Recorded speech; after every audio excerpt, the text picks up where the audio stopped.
bruv. The game ain't hard when you got the trump card. It's all rigged and I'm calling more games than Bob Uecker. Changing the outcomes like Duke Nukem to a new future. Win some, lose some, bag some, choose none. Will the aliens come save the day? Are we going to listen to what they say? The uranium, cranium, aliens popping up like circadians. Got me spontaneously training in the Palladium gymnasium. Ultimate battle in the extraterrestrial stadium. It really just be the Mediterranean and Sylvanians. Bloodlines, overtime, dragon descendants. Scripting bread and circus lizards in attendance. Serpent queens, breaking dreams, dragging me down. The underworld royalty is all about how much you can clown. I'm talking about the number 9-2. If you didn't know, well now you do. Numerous fears, what's in the hearse? I am who I am, man with a plan. Where you at with the rebellion? 1 in a million, us against a billionaire reptilians. Look at the word rebellion, spells out the same as the rebel lion. Ain't even trying, ain't living, you're dying. Well done to the skeleton, no time for the bellion. Strawmen led by spellmen, dialectic Hegelian. Everyone's worked up, waiting for the aliens. Problem, reaction, solution, little contribution. The script tells that they cast spells, the fusion, spreading confusion. What's up, everybody? Old as hell, ain't even some new shit. Mic check. Cranium, aliens popping up like circadians. Got me spontaneously training in the Palladium gymnasium. Ultimate battle in the extraterrestrial stadium. It really just be the Mediterranean Transylvanians. Thank you, Coffee.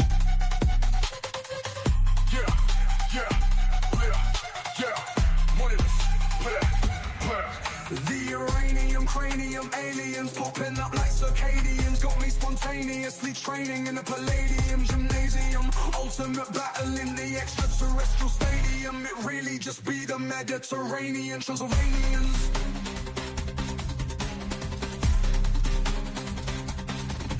Will the aliens come save the day? Are we gonna listen to what they say?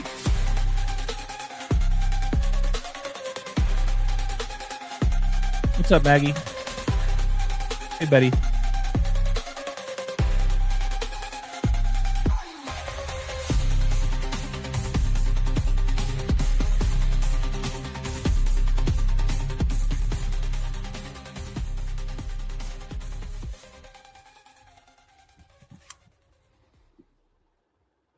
Welcome back, ballers, to another episode of Eye to Eye with AJ, Rambo, and Cody, and another familiar guest, Myron, aka He Got Game. You can find him on Instagram. We'll share his visuals in a moment.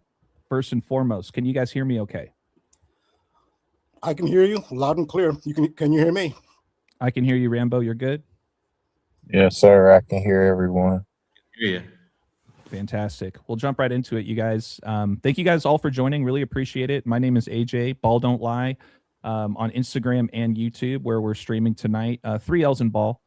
You guys can also send me an email at any point if you would like. I saw someone in the chat here. Who was it? I think it was Austin. Yeah, Austin 108 was asking for the song name. There's not really an actual name to it. A friend of mine, TJ, who's been on the show as well, was kind enough to create that for me. Didn't even ask. So I thought it was a cool song. Glad you enjoy it. But I say that to say, send me an email at wordplaybook3osinbook@gmail.com, and I will send you the attachment so you can enjoy. Outside of that, I also have a Patreon page for those that are interested in notes before game time or tip-off, whatever it is. We've had a lot of fun with March Madness, so give me a shot over there. Next on the list, Cody, please, if you wouldn't mind doing a quick plug on yourself and letting people know where they can find you and support you. Yeah, good evening, everyone in the chat, and thanks again, AJ, for putting this on, and thanks, Rambo and Myron, for also joining in and being here and sharing your guys' amazing work. And I am grateful to be here. If you guys want to find me you can find me on Decoding with Cody on YouTube, which is on the screen there. And also the link below, buymeacoffee.com/decodingwithcody, is where you can support the channel if you'd like. And looking forward to the stream. We appreciate you, Cody, very much. We very much appreciate the sacrifices you make each week to get up early or stay up late to hang out with us. So thanks again, man. Appreciate it. Next, really quick, Myron, please let the viewers know where they can find you and support you. Yes, sir. You can put my content out on Instagram. I've been posting a lot more since like the whole theme of the biblical themes of the NBA and what it's been covering. But you can find me at He Got Game H3GOTTGAM3 with the underscore. That's my Instagram, and you can see the post and then my highlights for all the content that I cover. And again, thanks again for AJ and everybody here for having me on you guys' streams today. Yeah, we appreciate you, Myron. I look forward to our game of horse one day. Rambo, last but certainly not least, please let the viewers know where they can find you and support you. Yeah, thanks again. And thanks again for supporting and promoting my work. It's up on the screen, patreon.com/thetruthcodes, one tier, $5 a month, with access to the very lively and informative. And I'm, again, very thankful to my patrons who contribute to the Discord, Codebreaker community Discord. I'm very thankful for the great contributions on that. It enhances my channel, and in the comment sections, brilliant minds in the community. So when you look at my content, I highly advise to look at the comment section. Very many brilliant contributions, and I truly appreciate those. And thank you, Myron, for being here again with your great contributions, and KODI, of course, with great reputation he's earned. It's an honor to be here with all three of you. Very well said, Rambo. Yeah, thank you so much, man. It's definitely a pleasure and an honor. And you guys, that isn't a typo, $5 a month, okay, for all of Rambo's content. Please give him a shot. I promise you, you will not regret it. And with that being said, Rambo, I believe you have a kind of a teaser video for us to kick off tonight's stream. Yeah, so this is actually I put this out on Instagram. So it's a 2.5-minute Instagram post, but the full video is a little under, well, thank you, Coffee Girl. The full video is on Patreon. For patrons, it's 11 minutes long or so. So this is what's on Instagram. You can go to instagram.com/thetruthcodes. I'm also on Instagram. And yeah, so this is the 2.5 Instagram post. Again, the full decode is 11 minutes long. Air Canada Flight 8646 was involved in an accident with a fire truck at New York City's LaGuardia Airport on March 22nd, 2026. Team Canada just recently lost to Team USA in the gold medal hockey game of the 2026 Winter Olympics. The winning goal for USA was scored by Jack Hughes. Aviation is the story here. Hughes has the same name as aviation pioneer Howard Hughes. Another flight pioneer is jet propulsion expert Jack Parsons. Jack Hughes of USA Hockey. Jack as in Jack Parsons, Hughes as in Howard Hughes. Aviation themes. Howard Hughes even employed Jack Parsons at one point. Jack Hughes, who defeated Canada, was born precisely in between the birthdays of Howard Hughes and Jack Parsons. 141 days after Hughes's birthday, 141 days before Parsons' birthday, Jack Hughes scored the gold medal winning goal versus Canada with 141 on the clock. USA Hockey followed that with a Paralympics hockey win over host Italy by a score of 14-1. 1-4-1. Jack Hughes wears number 86. The 2026 USA men's hockey gold over Canada was the first Olympic gold for the USA in 46 years. That is 8646. The number of the Air Canada flight of March 22nd, 2026 in New York City. Mariah Carey opened the 2026 Winter Olympics by singing Volare, which is Italian for fly. Jack Hughes has a celebrity girlfriend, Canadian pop star Tate McRae. Her debut album is titled I Used to Think I Could Fly.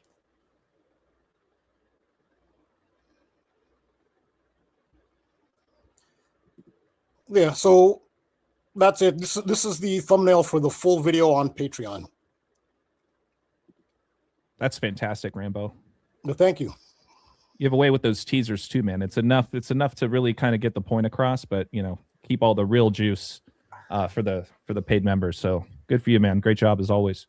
Yeah, thanks. Yeah, that was amazing connection with Jack Hughes, and just to add on to the 141 while we're on it, tomorrow can be written 1-4 or 4-1, depending on how you write it. So you could kind of say tomorrow is like 1-4-4-1, but tomorrow is going to be 141 days after the birthday of the captain of the spacecraft that's taking off. So his name is Reed Wiseman. But yeah, it's going to be 141 days after his birthday tomorrow on 1-4-4-1. Just thought I'd add that in there. I'm sure that's connected. Yeah, I was going to add that.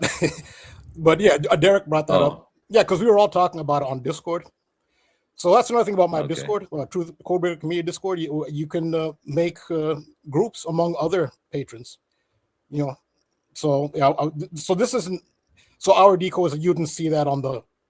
This is just like a private chat thing, but you can make groups, private chat groups. So yeah, but we've been talking about this. Yeah, I was going to mention that. Derek brought that up actually about the 141 days after.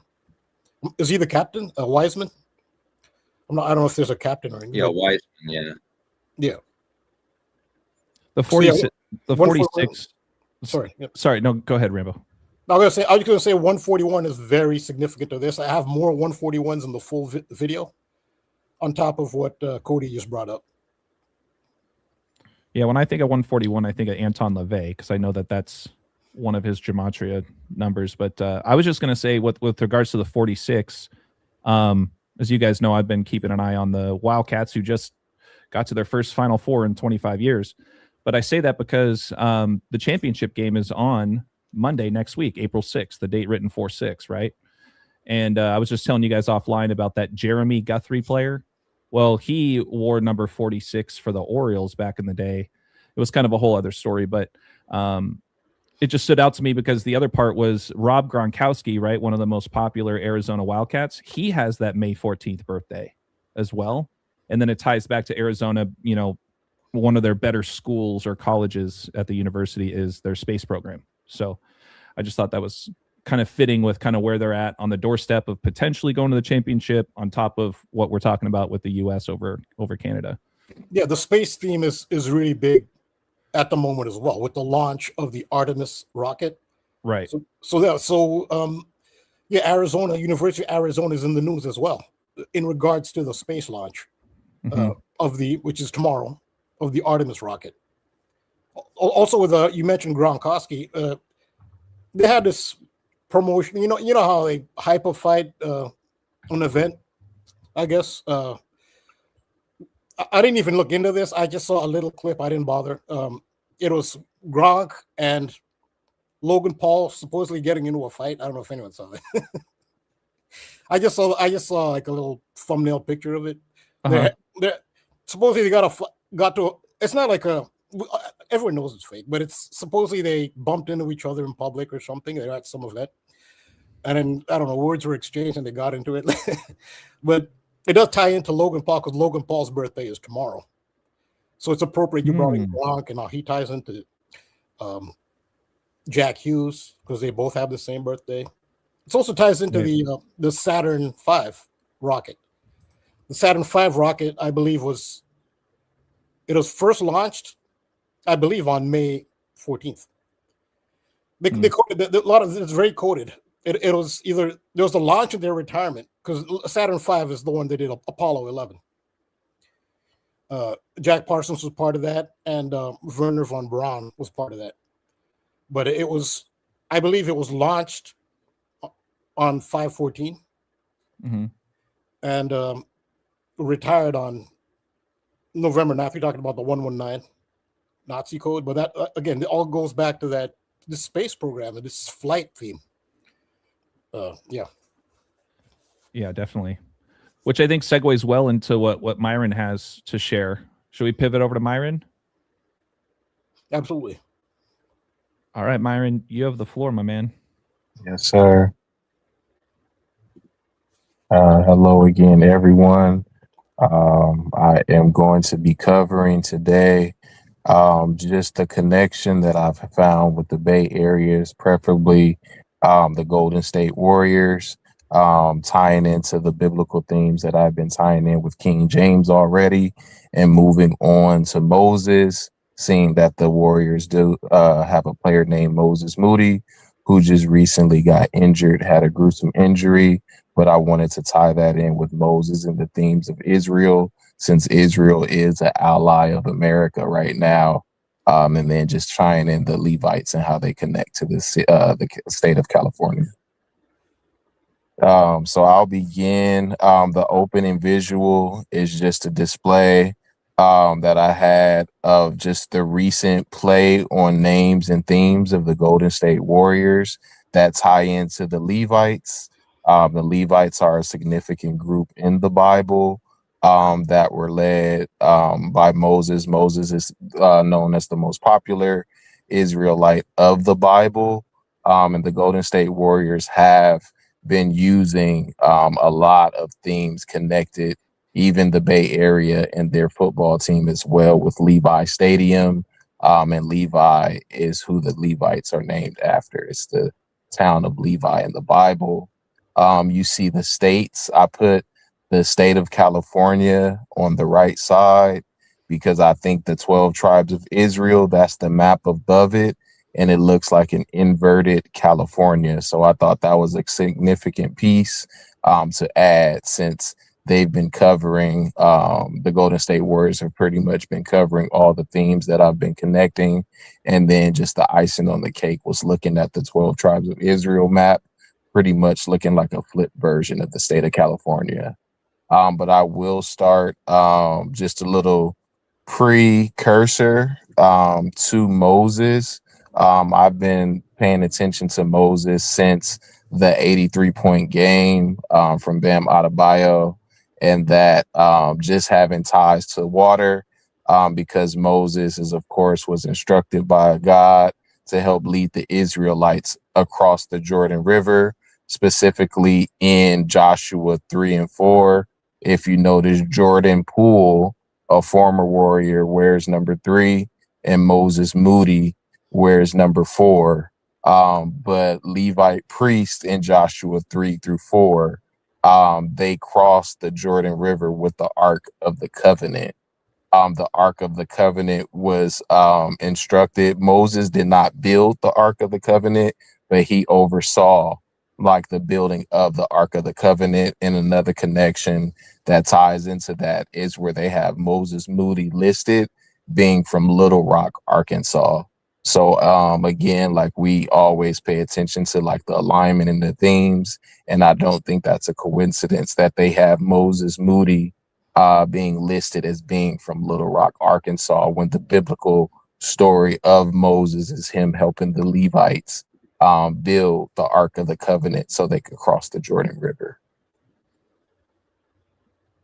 And this is Jordan Poole, for those that aren't. Yes, Jordan Poole. And of course, Jordan Poole, just if you don't know, he does have King James' birthday. So he does share that June 19th birthday.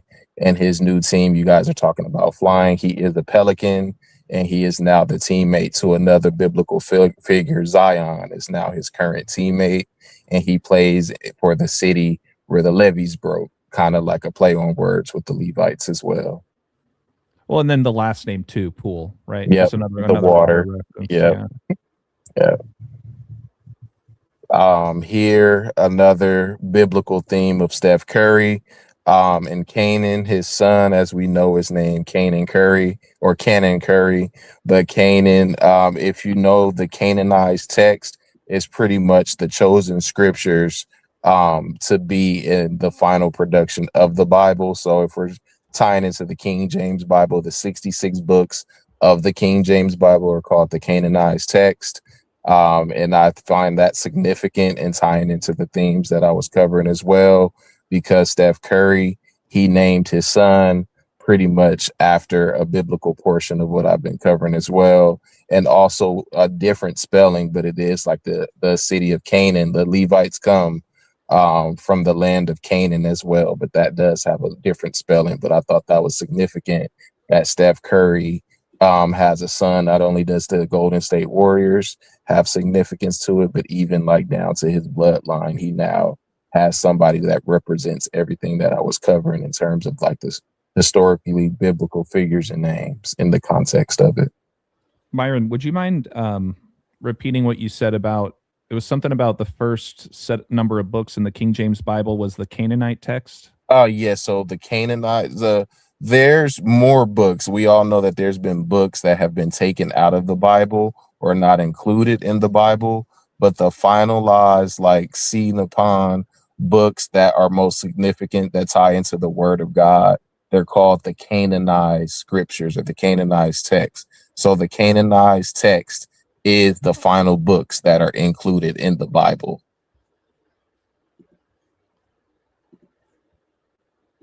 Gotcha. Final books.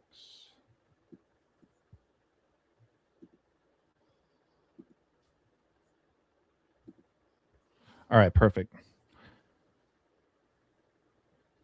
Okay, and then moving on, the oracles of God. The oracles are pretty much like the scriptures, the living word of God, his message to humanity.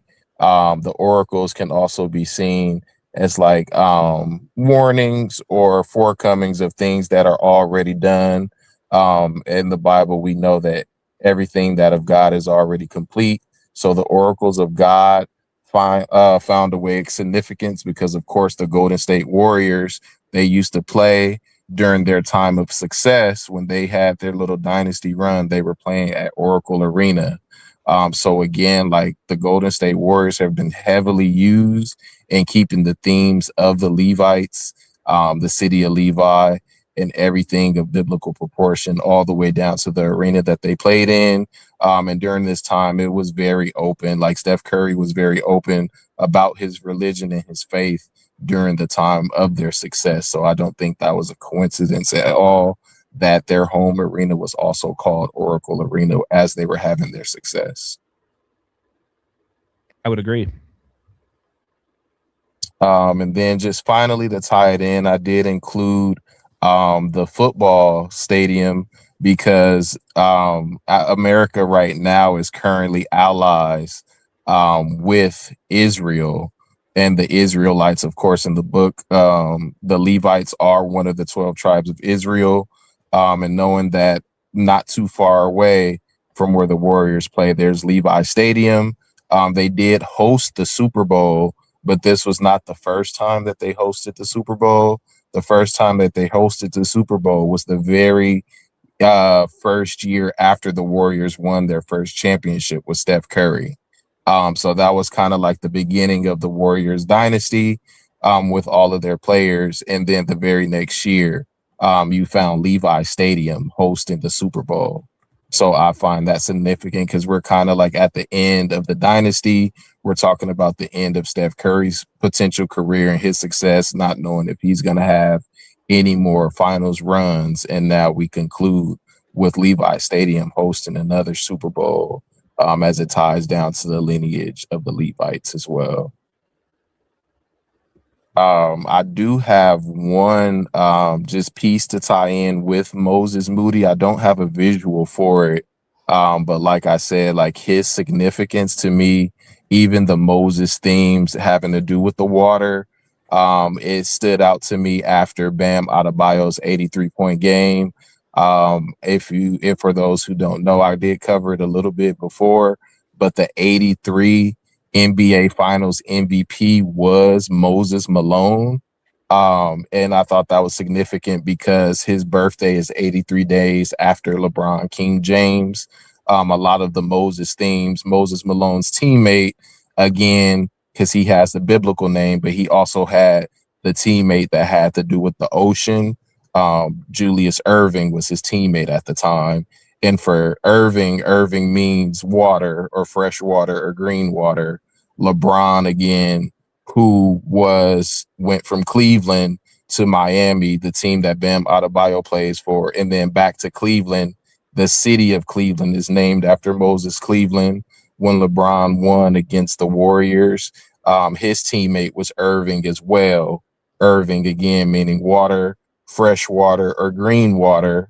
And then LeBron plays for the Lakers, a water team. And then you have Jordan Poole again, even after he found his success.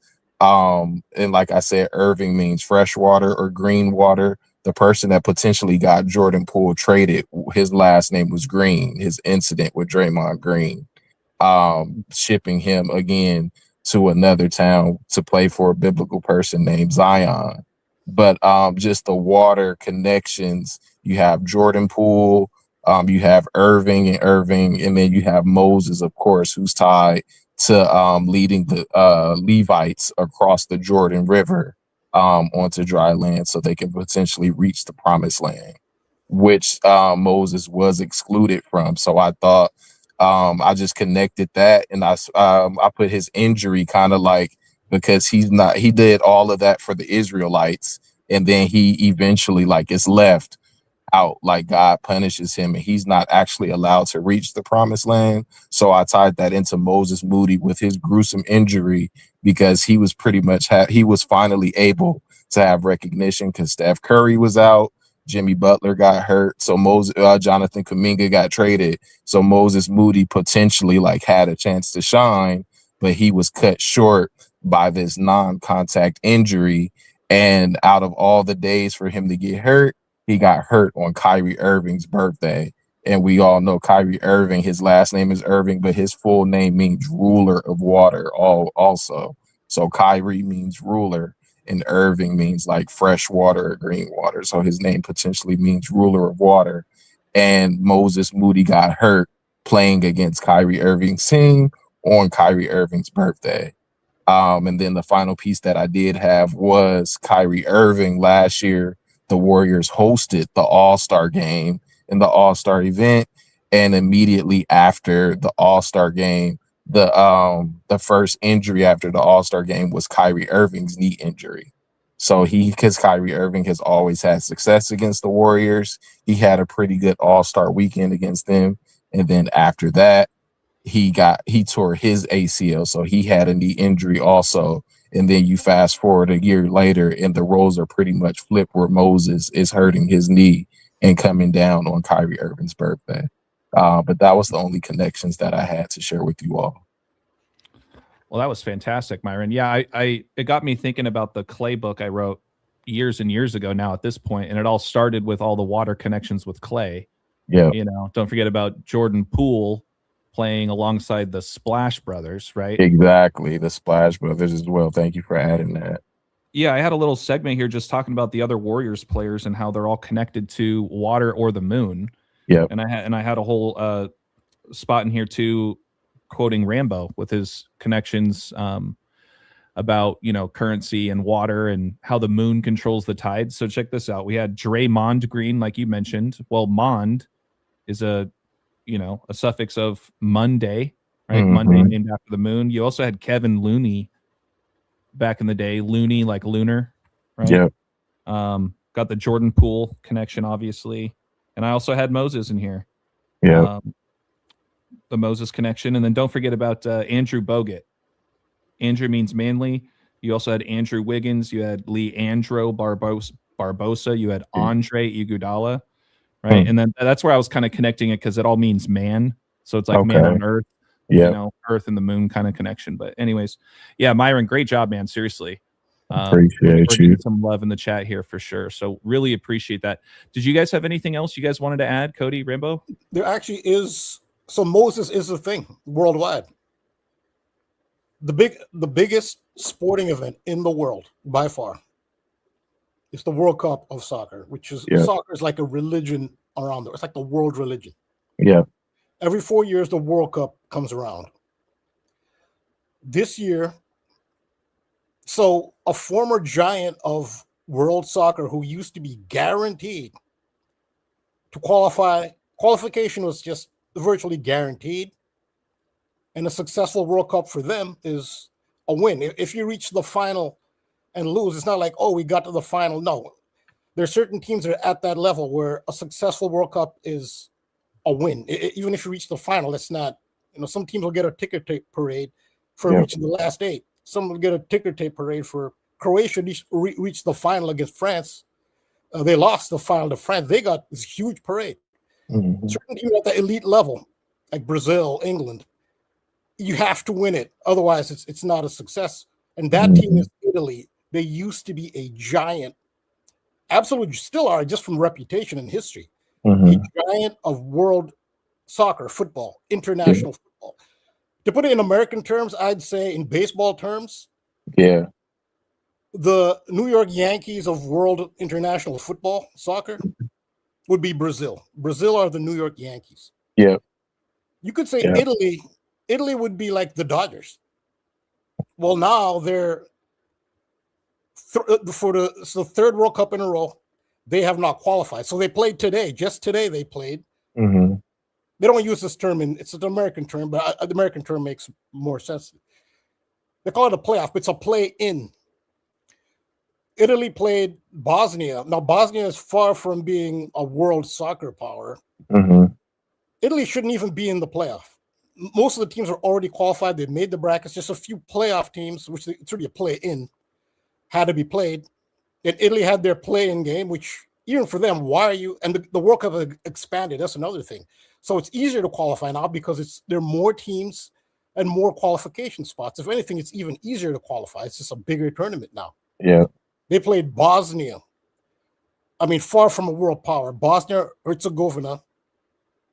Today, it was 1-1 in regulation time. It went to a penalty shootout, and the Giants lost again. For the third consecutive World Cup, they won't be there, even with an expanded World Cup. It's a big story in world soccer, but their one goal, it was 1-1. The one goal they scored in regulation was scored by a player named Moise Kean. But the Moses thing already stuck out to me, his name.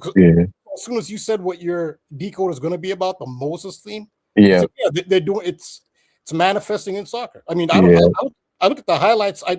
You can't really script that. That's not something you can choreograph. But it turns out with this Moses theme going around that you pointed out, it's valid because it happened in soccer. The biggest, and this is a huge story. The Giants of Italy again couldn't even get past Bosnia. And their goal was scored by Moise Kean, somebody with a Moses. A name that's a derivative of Moses. So Moses theme, if I could add one final thing to that, I do want to hand it over to you guys. But that you brought that up, one thing that I didn't include was the baseball player. I'm not sure how much knowledge our audience cares for baseball, but Moises Alou. So Moises Alou he's a very underrated baseball player. He had a great MLB career, but Moises Alou, his only World Series came with the Florida Marlins. Another water theme, like he played, the Marlins are like a kingfish in the ocean, but Moises Alou, his only World Series, he beat the Cleveland Indians. And again, Cleveland is named after Moses Cleveland. The city of Cleveland is named after Moses Cleveland. So he waited to the World Series with the Florida Marlins. Again, this is the Bam Adebayo connection, the Florida Cleveland connection with LeBron and everybody. But the year he won the World Series, also Kobe, like he won the slam dunk contest that year. That was his first time at All-Star Weekend. That All-Star Weekend was in Cleveland. Cleveland again is named after Moses. If you fast forward to the next time the Florida Marlins won, I don't know if they won or made it to the World Series, it was the year LeBron got drafted. And if you remember that year, the 2003 playoffs, it was the curse of the Cubs. And where did that incident happen? It happened with Moises Alou. where he was going to get the foul ball and the fan like reached over in the Cub games and knocked it or took it out of his glove. That happened to Moises Alou. Moses theme again, and that was the next time the Florida Marlins made it to a World Series. And I think that's significant also because everybody was talking about the curse of the Cubs. And when did that curse get lifted? It got lifted in 2016, where the Cubs beat Cleveland, again named after Moses, and LeBron James won Cleveland their first NBA championship against the Warriors, who now have a player named Moses. So it like the connection to me with Moises and Moses and all of the Moses themes, like you said, it's been spot on. But I thought that was a significant piece too for the baseball perspective, with Moises Alou being another Moses character in this ongoing cycle with the Moses connections. Yeah, for clarification, you can look up the Moise Keane of Italy, just to if you want an idea. Yeah, I was just going to point out too, I thought it was interesting as we're talking about this game was on October 14th, which is Charlie Kirk's birthday, the Cubs fan. That's kind of interesting. What was it, Rambo? Derek, sorry, go ahead. Decode on Yeah, go ahead, Cody. Sorry, guys. I mean, if I cut you off, it's because I have absolutely crappy internet at this place I'm at right now, and I can barely hear what you guys are saying. It's so bad. It barely loads. And so anyway, what I want to say is Derek just did a whole decode on this Steve Bartman play and how it's connected to Charlie Kirk. I remember the decode he did was super super amazing decode he did on this. It was not just on his birthday, but there was a bunch of other stuff that connected with Charlie Kirk with this incident. I can't remember it all, but I know if you guys want to go check out Derek's blog, I'm sure it's on there somewhere. But yeah. Okay, I will. I'm gonna check it out. Yeah, so it's a visual. If you want to look up Moise Keane or just get a general idea what I was talking about. How do you spell it? Just put like MOIS. Even if you misspell it, it'll come up. Then Keane, KEAN. Italy. This guy, right? Yeah. I don't know if there's like I thought there'd be like a story on what happened today. It's a big, get an idea what happened today. Is there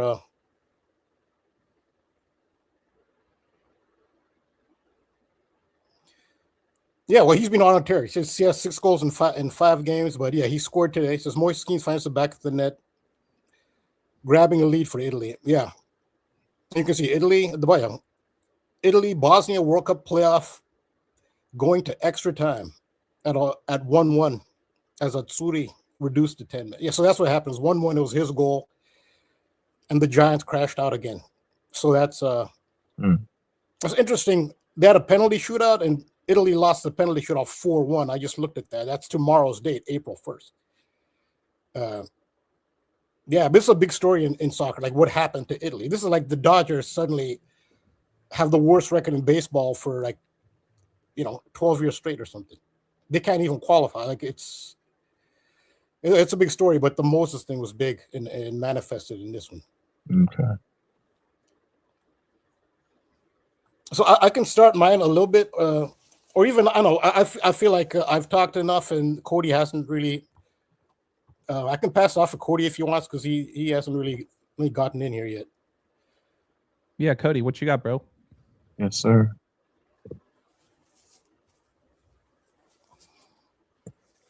What'd you guys say? Sorry, what? Oh, we were just gonna pass things off to you. No, I mean, I could start, and Cody would jump in, because what I'm doing is very relevant to what Cody has. But I feel that Cody can start because he hasn't gotten a chance yet to really. I mean, right now the problem is my internet is so slow. All I hear almost all the time from you guys is that's pretty much all I hear, because it keeps cutting in and out. So I miss a lot of stuff already that Myron was talking about, and I barely heard I don't know if you guys can hear me well, but when I listen to you guys, my internet's so slow I can't even hear what you guys are saying. I almost have to turn on the YouTube video and watch the YouTube video rather than listen through here. I mean, if you want to jump off and jump back in, you can. Maybe It that'll doesn't help. work. My internet here, this place is just fast enough to do internet, but just slow enough to not do internet. It's just like it's a bit annoying. Well, you do sound fine on our end. Okay, well, I'm glad I'm at least coming through, but on my end, it just sounds like a bunch of skipping. So I don't know if I'll be able to add very well to what Rambo's saying unless I get off of here and listen to the YouTube video so I can understand what he's actually saying. Because when I'm on here with you guys, I can't hear a thing that you guys are really saying. And I don't even know if I can share my screen, because I feel like if I share my screen, they will lag the computer so much I'll probably lose you. But hold on. I'll just let Rambo go, because I have a feeling as soon as I open up my Canva and start sharing there, I will completely lose connection altogether. So Okay, so what I'll do is I'll start and then I'll pause, and if KODI can listen to the YouTube stream, I'll talk because I know he'll have things to add. So I'll talk and then I'll pause. After I'll do a little bit and then pause and give him a chance. I'll try to do it that way. We'll see if that works. Okay. Works for me. Okay. Yeah, so what's the big story now? This is along the themes you saw the video I'm doing. Actually, the title of this video, the full video on Patreon, is Enterprise. That's actually the title of the video. You can see the Starship Enterprise. So it's about flight. You saw the intro that I gave out. Jack Hughes, the hero of the U.S. Olympic hockey team, how he's tied into flight. He has the same name as Howard Hughes, his last name. He has the same first name as Jack Parsons. So it's Jack Parsons, Howard Hughes, Jack Hughes. And it's not a coincidence. I don't know how it turns out this way. Was it planned? Looks like it might have been. I don't know. But perfectly synced. His birthday, 141 days after Howard Hughes's birthday, 141 days before Jack Parsons' birthday. And they're both aviation pioneers. Jack Parsons with his rocketry associated with the moon landing in Saturn V. And Howard Hughes is a pioneer of commercial aviation. And in fact, he even employed Jack Parsons for a while. And the 141 was big. I don't know how can you coordinate this? Maybe this is the organic matrix. There is some at a high level. Maybe it's a combination of magic and very high technology, or coincidence, or whatever it is. How they had that goal go in with 141 on the clock, with all that you brought up here. And then the U.S., the Paralympic hockey team, beat Italy 14-1, 141. And they went on to win gold over Canada again, even in Paralympics. So this thing about with Canada. And then we had the Air Canada crash on March 22nd. So Canada is a big part of this, and just aviation theme. So I didn't put this in my video, my complete video, so I'll put it here. So Jack Hughes wears jersey number 86, as I show you. Flight 8646 is the plane that had an accident, ran into a fire truck at LaGuardia Airport in New York City on March 22nd. It was Air Canada. And 86 was Jack Hughes' jersey number. And it was 46 years since the United States Olympic hockey team had won gold. I told you, 86, 46 around Jack Hughes. He's lined up with Howard Hughes, the aviation pioneer. There was a movie about epic, it's almost a 3-hour-long movie starring Leo DiCaprio called The Aviator, about Howard Hughes. Aviator, in the simplest cipher of gematria, just the simplest. A equals 1 through a Z equals 26. Aviator equals 86, which is Jack Hughes's birthday. So even though as unconnected as they may seem, clearly there's something going on here. Some code to a matrix or whatever. Jack Hughes is somehow tied into the aviation theme and Howard Hughes. You see his girlfriend, Tate McRae, doesn't have the feel not to judge, but I mean, it doesn't have the feel of a real organic union there.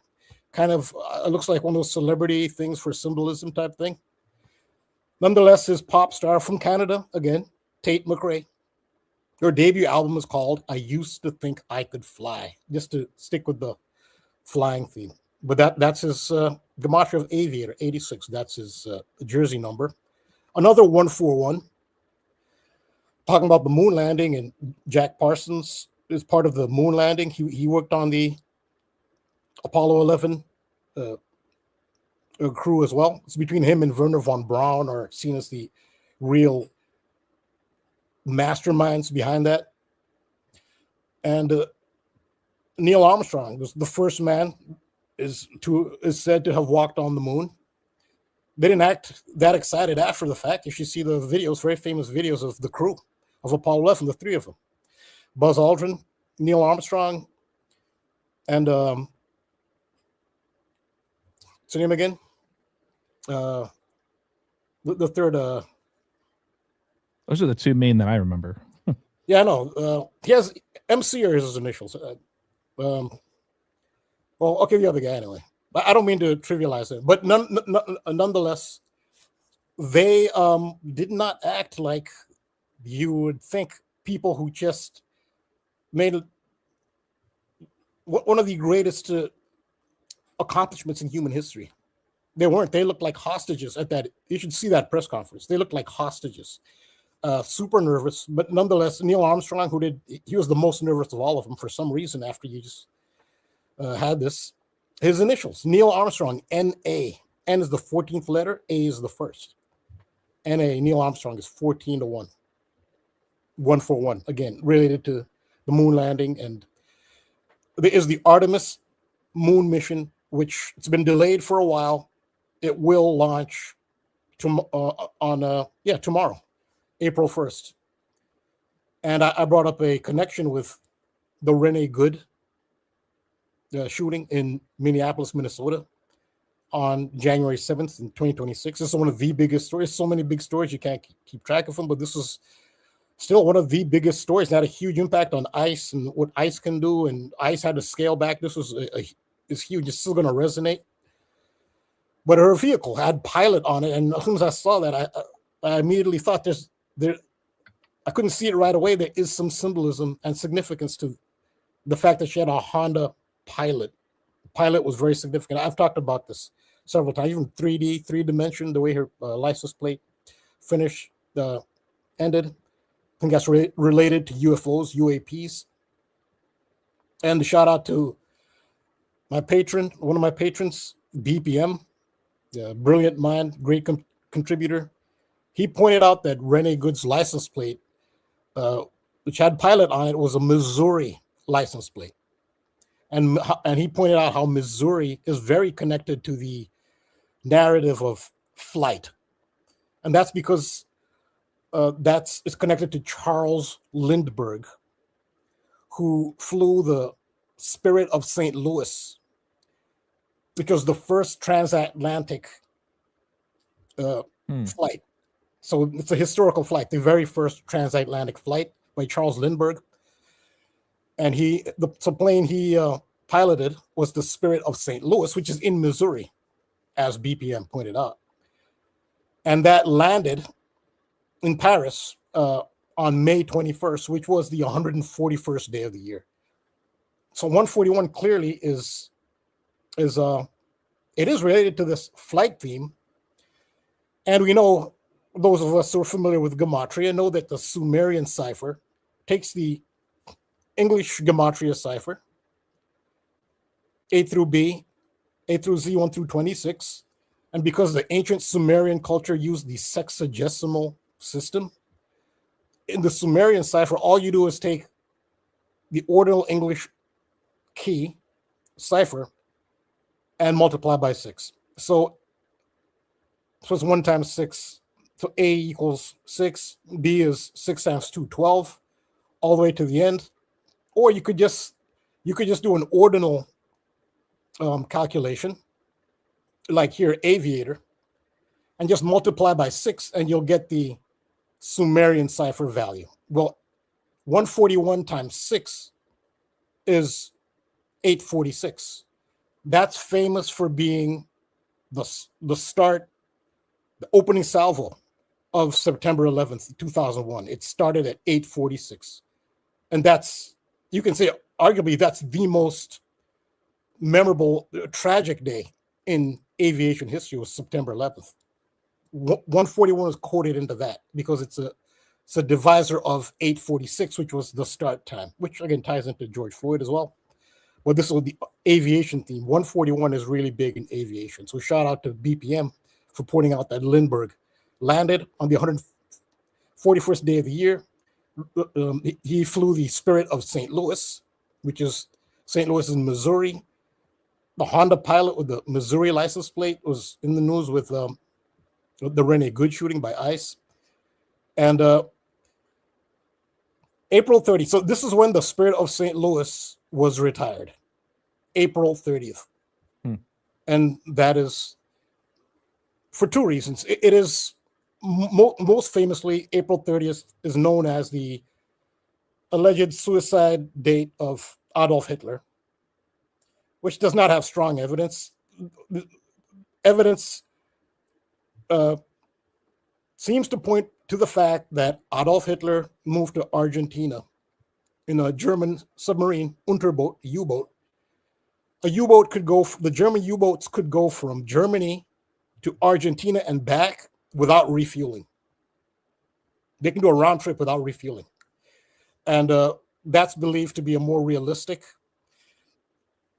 scenario as to what happened to Adolf Hitler. But April 30th is his death date, but April 30th is also the foundation date of the Church of Satan, which ties into, I mean, KODI will have plenty to add to the April 30th and Church of Satan connection. He'll definitely have something to add to that. But the Spirit of St. Louis and the aviation theme ties into April 30th as well. And again, shout out to BPM again. This was Lindbergh, the aviation theme. BPM pointed out Arizona will play Michigan in the Final Four matchup, and Michigan has a player named Lindbergh, very close to Lindbergh, very, very close to Lindbergh. So that continues with the aviation theme. I don't know. He has the Michael Jordan number as well, Air Jordan. We'll see how that turns out for them, if that's a good luck charm with the aviation. And this is from Derek. A shout out to Derek, the Gematinator. I got this from our Discord, our discussion on Discord. And KODI's familiar with this. Anton LaVey sums to 141. And where I think so, what is and Apollo? It's in the mixed caps cipher 141. And KODI mentioned this earlier. Reed Wiseman, he's the captain. Tomorrow is the launch, which is April 1st. And he'll be 141 days. It's 141 days after his birthday is the time of the launch. So again, there's 141 with the aviation. What is that? I thought I heard KODI. Can you guys hear me? Yeah. Go ahead. I just want to add, I'm surprised Derek didn't put it there, but if you type in fake moon landing, it also equals 141. Oh, that's actually in my decode, actually. The decode video that I did, 11-minute long video. Yeah, that's in my decode, yeah. Oh, okay. I didn't want to give away the whole Patreon video, but okay. No, I know you're on top of it. I'm not surprised. Yeah, good job. Yeah, I put fake moon landing as 141. Absolutely. And think about Neil Armstrong's initials, NA, 14th letter, first letter, 141.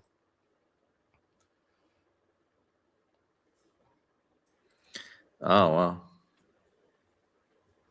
You have anything else, or I can? What was I gonna say? I forgot what I was gonna say. Now I'll just wait till a little bit later when you're done. Right. Okay. I had one piece to support for you also, Rambo. The 846 piece that you pointed out. I had thought of the George Floyd thing, also that psyop with George Floyd, because they said that's when the 846 came up again, saying that the cop was on his neck or something like that for 8 minutes and 46 seconds. But that event happened in the Twin Cities to connect like with the Twin Towers of the 846. So 9/11, George Floyd equals 119, and George Floyd's birthday is also October 14th. That's Charlie Kirk's birthday as well. And where did that George Floyd event, where did that happen? It happened at the intersection of 38th and Chicago. Yeah, there you go. Yeah. It's amazing how it's all connected, isn't it? You know, Chicago, you associate with Air Jordan too. Yes, sir. Thank you. Very soon. Also, yeah, okay, again, Michael Jordan, and I'll bring up more Michael Jordan, how he's so connected to the aviation theme and flight. So yeah, Anton LaVey. So one thing I'm going to say about what does Anton LaVey, what could that have to do? The founder of the Church of Satan. And again, he's probably not the founder. There were other higher powers above made him the figurehead. That's usually how it works. Nonetheless, he's considered the founder of the Church of Satan. What would that have to do with 141 and such a heavy flight theme? And where I think, it's just my theory, is that it has to do with the fallen angel theme and Lucifer. And Lucifer as a fallen angel was most widely publicized in the book Paradise Lost by John Milton. And that's where Lucifer is considered to be the fallen angel who, I guess, tried to be above God and was expelled from heaven and was cast down. So Lucifer is, so you can see how a Church of Satan may identify with Lucifer, Satan, that kind of theme. Of course, the definition of Lucifer is not really that cut and dry, but not to get into that. Lucifer can mean many things.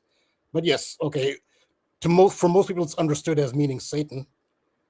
But it's also translated as King of Babylon. But nonetheless, Lucifer is associated with a fallen angel. Fallen angels can also be associated with ancient astronauts. There's the ancient astronaut theory that the gods of antiquity, especially the ancient Sumerian pantheon which led to the pantheon of Babylonia, is actually referring to beings who came to Earth, physical beings, not gods, but physical flesh and blood beings that had superior intellect and technology. That's the theory. It's the ancient astronaut theory. You see how that ties in.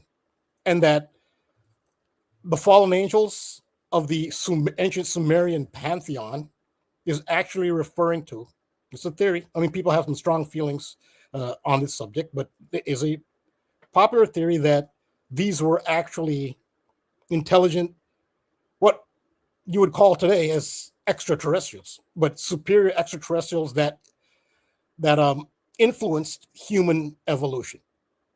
And so that would be what the fallen angels, so the fallen angel that would, I think, most tie into the Lucifer archetype would be Azazel. The way Azazel is described, there are multiple fallen angels. They say it was a third of the angels. Azazel is the one that seems to correlate most with Lucifer. And if the ancient Sumerian pantheon it's about superior beings who came in craft because they were expelled from where they were. They say Nibiru was the name of the planet, which does sound like the biblical theme. And so, many interpretations of the ancient Sumerian mythology is that it was, Enlil in particular, actually disrespected the chief deity who was his father, Anu. And that's why he was cast out. And some believe that's what led to the Abrahamic account. Nonetheless, this is how I think 141 would tie into the Church of Satan with the whole Lucifer, fallen angel, ancient astronaut connection. So 141 would not really be a stretch in that respect with Satan. Shout out to Casey Jones Astrology. Just mentioned that tomorrow will also be 8,460 days after the Columbia shuttle disaster. I don't know anything about the Columbia shuttle disaster, but that's a great connection. absolutely. I mean, I hate to focus Tomorrow. on just disasters, but I mean, this is what they do, and they're trying to shape our consciousness. You were going to say something, Cody?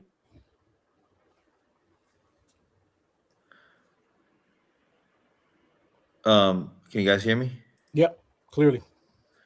Okay. So also something I mentioned in my stream, this is all synced up with Leave the World Behind as well, because in that movie, she's wearing a NASA shirt, of course, the little girl, and in that movie she sees the deer, and the deer's on the front of that movie, and Artemis, of course, is the deer. But if you go from the release of Leave the World Behind to tomorrow, it's 846 days. Wow. So that's something I had noted in my notes. I hadn't done any other 846s, but I had found that. And again, I think this movie is a big part of it, which I could probably look more into it. But the only thing I mentioned in my decode was that it's all about Artemis, which is the deer, which is Leave the World Behind. Of course, she's wearing the NASA shirt. I'm sure that the little girl actress might be connected to this somehow. But it seems, because remember in that movie, she's the only one that survives, or well, I guess maybe she is. I don't know for sure, but she's watching Friends, which that connected to Matthew Perry and all that jazz. But yeah, and I think her name was Rose. I think in the movie her name is Rose. And Easter is just 2 days after this. So, or a couple days. I know, is Easter on the 3rd or 4th? I think it's on the 4th, actually. It'll be, yeah, so Easter. What's that? You're saying this year? Yeah. Well, Easter is this Sunday, right? So it'd be the right. 5th. So it's what's this Sunday? I don't know if it's the 4th or the. It would be April 5th. No. This coming Sunday. I don't have my calculator here. I'm assuming it's one of those days. Because I don't even know what today is anymore. I'm completely lost of days. Oh yeah, it's the 5th. You're right. It's the 5th. So yeah. So anyway, Easter. I think of Rose, Rise Again, Rose, the Rose Cross, Rosicrucians. So yeah, I'm thinking and April 5th is also supposedly Satoshi Nakamoto's birthday. There's always a cryptocurrency element here with the blockchain. The movie that's releasing on April 10th, which again, in my video, I pointed out that they're scheduling this for 10 days, this trip, which is Say 10, that the famous song Say 10. The guy on the ship whose name is Glover, he could be the first African or the first person of color to leave Earth's orbit, supposedly. He's born exactly at 10 years after the Church of Satan was founded, which is exactly 120 months, which is, I wish I could show my slides here, because Trump, there's no more important number with Trump and the Church of Satan than the number 120. Because Trump is born the 120th triangular number days before the Church of Satan was founded, which was on the 120th day of the year. And Anton LaVey equals 120 in Bacon, and Satanism equals 120 in Ordinal. So this guy, again, this Glover, he's born exactly 10 years, which is say 10, before the Church of Satan. And also that's 120 months, which is the satanic number, which connects Trump. And yeah, so you got a lot of 10s, and yeah, there's a lot of 10s going on because of the say 10 stuff. But there's also that old Economist magazine with a new world currency. It says get ready for a new world currency. It has the phoenix on it. that coin on the front of the bird there, the phoenix in that magazine, says 10 on it. It says the number 10. So that connects back to that. And again, going back to the blockchain cryptocurrency, 10 days after they're supposed to launch, if you do a span of days, 10 days, it's the 10th. And that would be the release of the new movie called Beast, which again is one day before Anton LaVey's birthday as well. And so Beast releases on the 10th. And it's the phrase on the front of the movie says, what does it say? Something about cage. Legends are made in a cage or something like that. And kind of think about how these astronauts are kind of stuck in a. I mean, and if I was in space, I would think I was stuck in a cage, being stuck in this little aircraft the whole time, to be honest. But yeah, it's funny because last week me and Sean were talking about this movie, and we hadn't even connected the fact that it was going to be 10 days after this flight launch, this Beast movie, which this Beast movie connects to Crowley because Crowley received the Book of the Law from April 8th to April 10th. And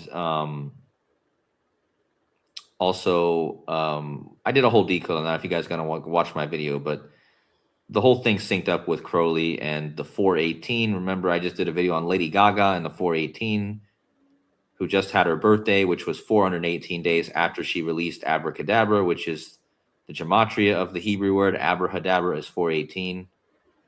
And then I come to find out that in satanic gematria, Artemis 2 equals 418. And I didn't even know that the other day when I did this decode on Lady Gaga, which was like 3 or 4 days ago. And then this Artemis 2 was my next decode, which connects to the 418.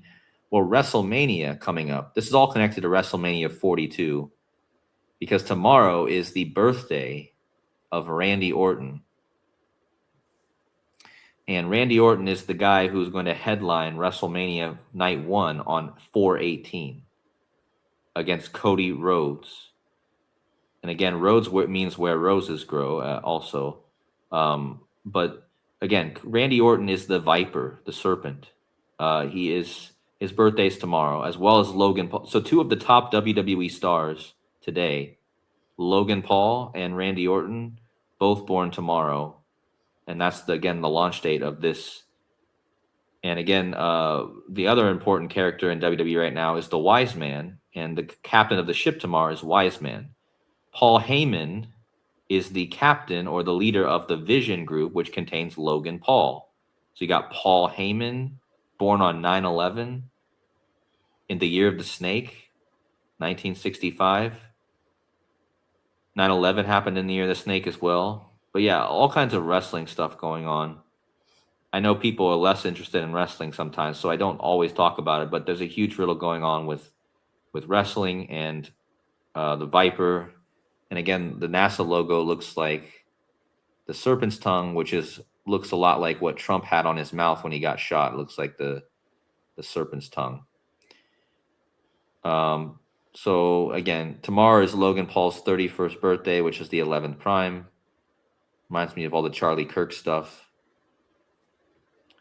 That's all I can remember off the top of my head. I just wanted to add in those few things with the wrestling and the cage and the Beast movie that's coming out. Yeah, I have a little small tidbit. Just the Wise Man piece. Today's just happens to be James Wiseman's birthday, another player that was drafted by the Warriors. But I know he was born in 2001, the year of 9/11. And then I also had a connection piece for the Beast, like the Brock Lesnar theme. You said the Vision. So the Vision is like up and coming, but they also like just destroyed in wrestling, like the group, the Judgment Day. So I think that's a little significant also because the Judgment Day had been the big faction pretty much before the Vision started. And now the Judgment Day is coming to the end as the Vision is rising. Yeah, that's a great point. I mean, the the Vision and the Judgment Day, both those groups are both very active right now, and yeah, and the Judgment Day is kind of falling apart a bit with Finn Balor, who's known as the Demon. So there's a huge satanic thing there. But like there's just a huge. There's always wrestling is always so connected and so like intimate. It's like, for me, and even the thing that's going on in Cuba right now is intimately connected because Cody Rhodes his heritage is from Cuba. So there's a lot of stuff going on with that. And the wise man thing, I just need to look more into this whole wise man thing. And I'm probably going to look more into that tomorrow. But that also connects to the serpent. Think about how Jesus said, be wise as serpents. The serpent in the garden was cunning, which is kind of wise, right? Be subtle and wise. So those things really connect to this serpent theme as well. And then one more piece also for the cunning, just to play on words. James Wiseman now plays, of course, for the Detroit Pistons, and their star Cunningham just went down with a collapsed lung too. So just the alignment there as well.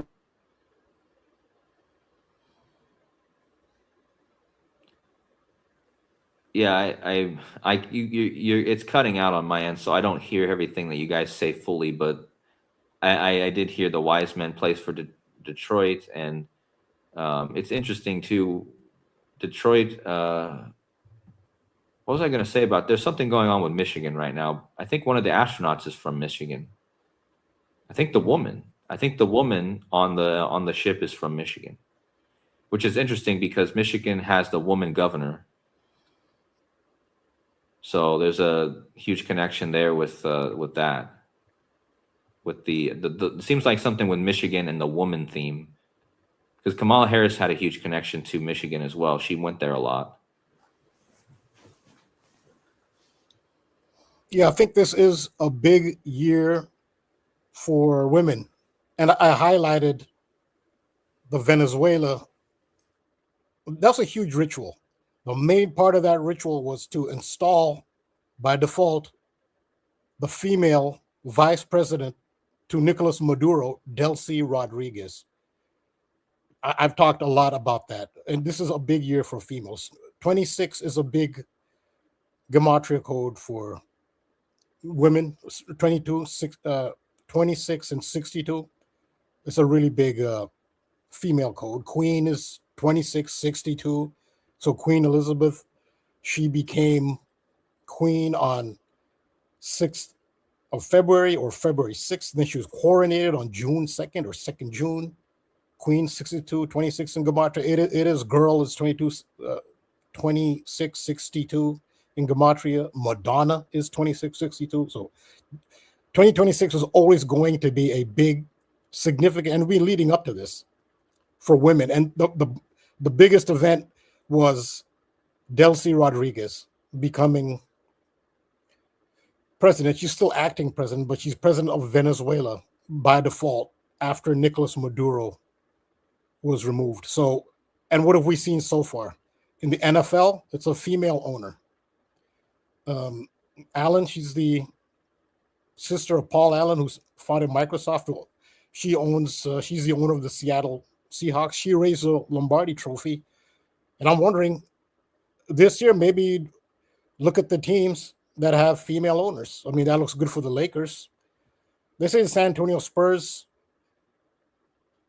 she's not like a outright owner, but her and her brother, she has some shares there. The Spurs do have a female ownership connection. Definitely the Lakers. Jeannie Buss. It might be, I would look out for teams with female owners.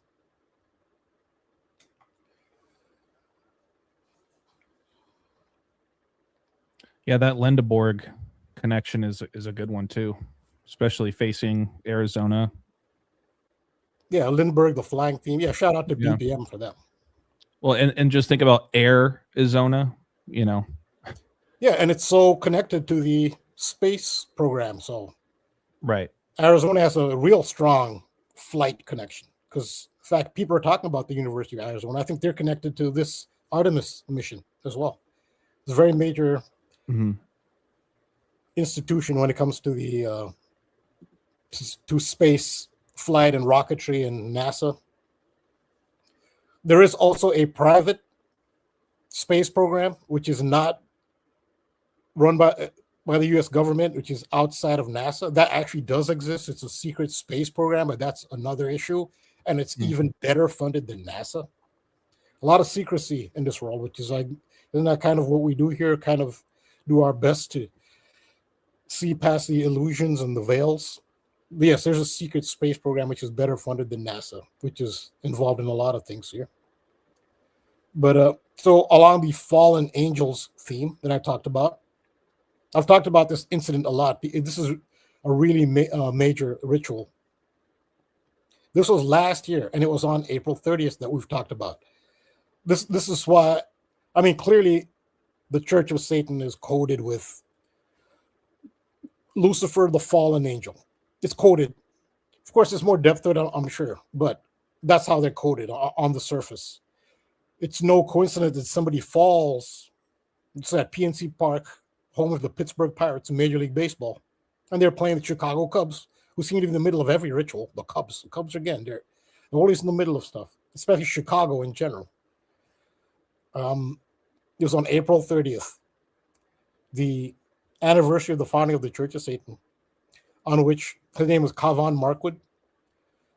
And he fell out of the right field stand, the Roberto Clemente stand, which is very significant.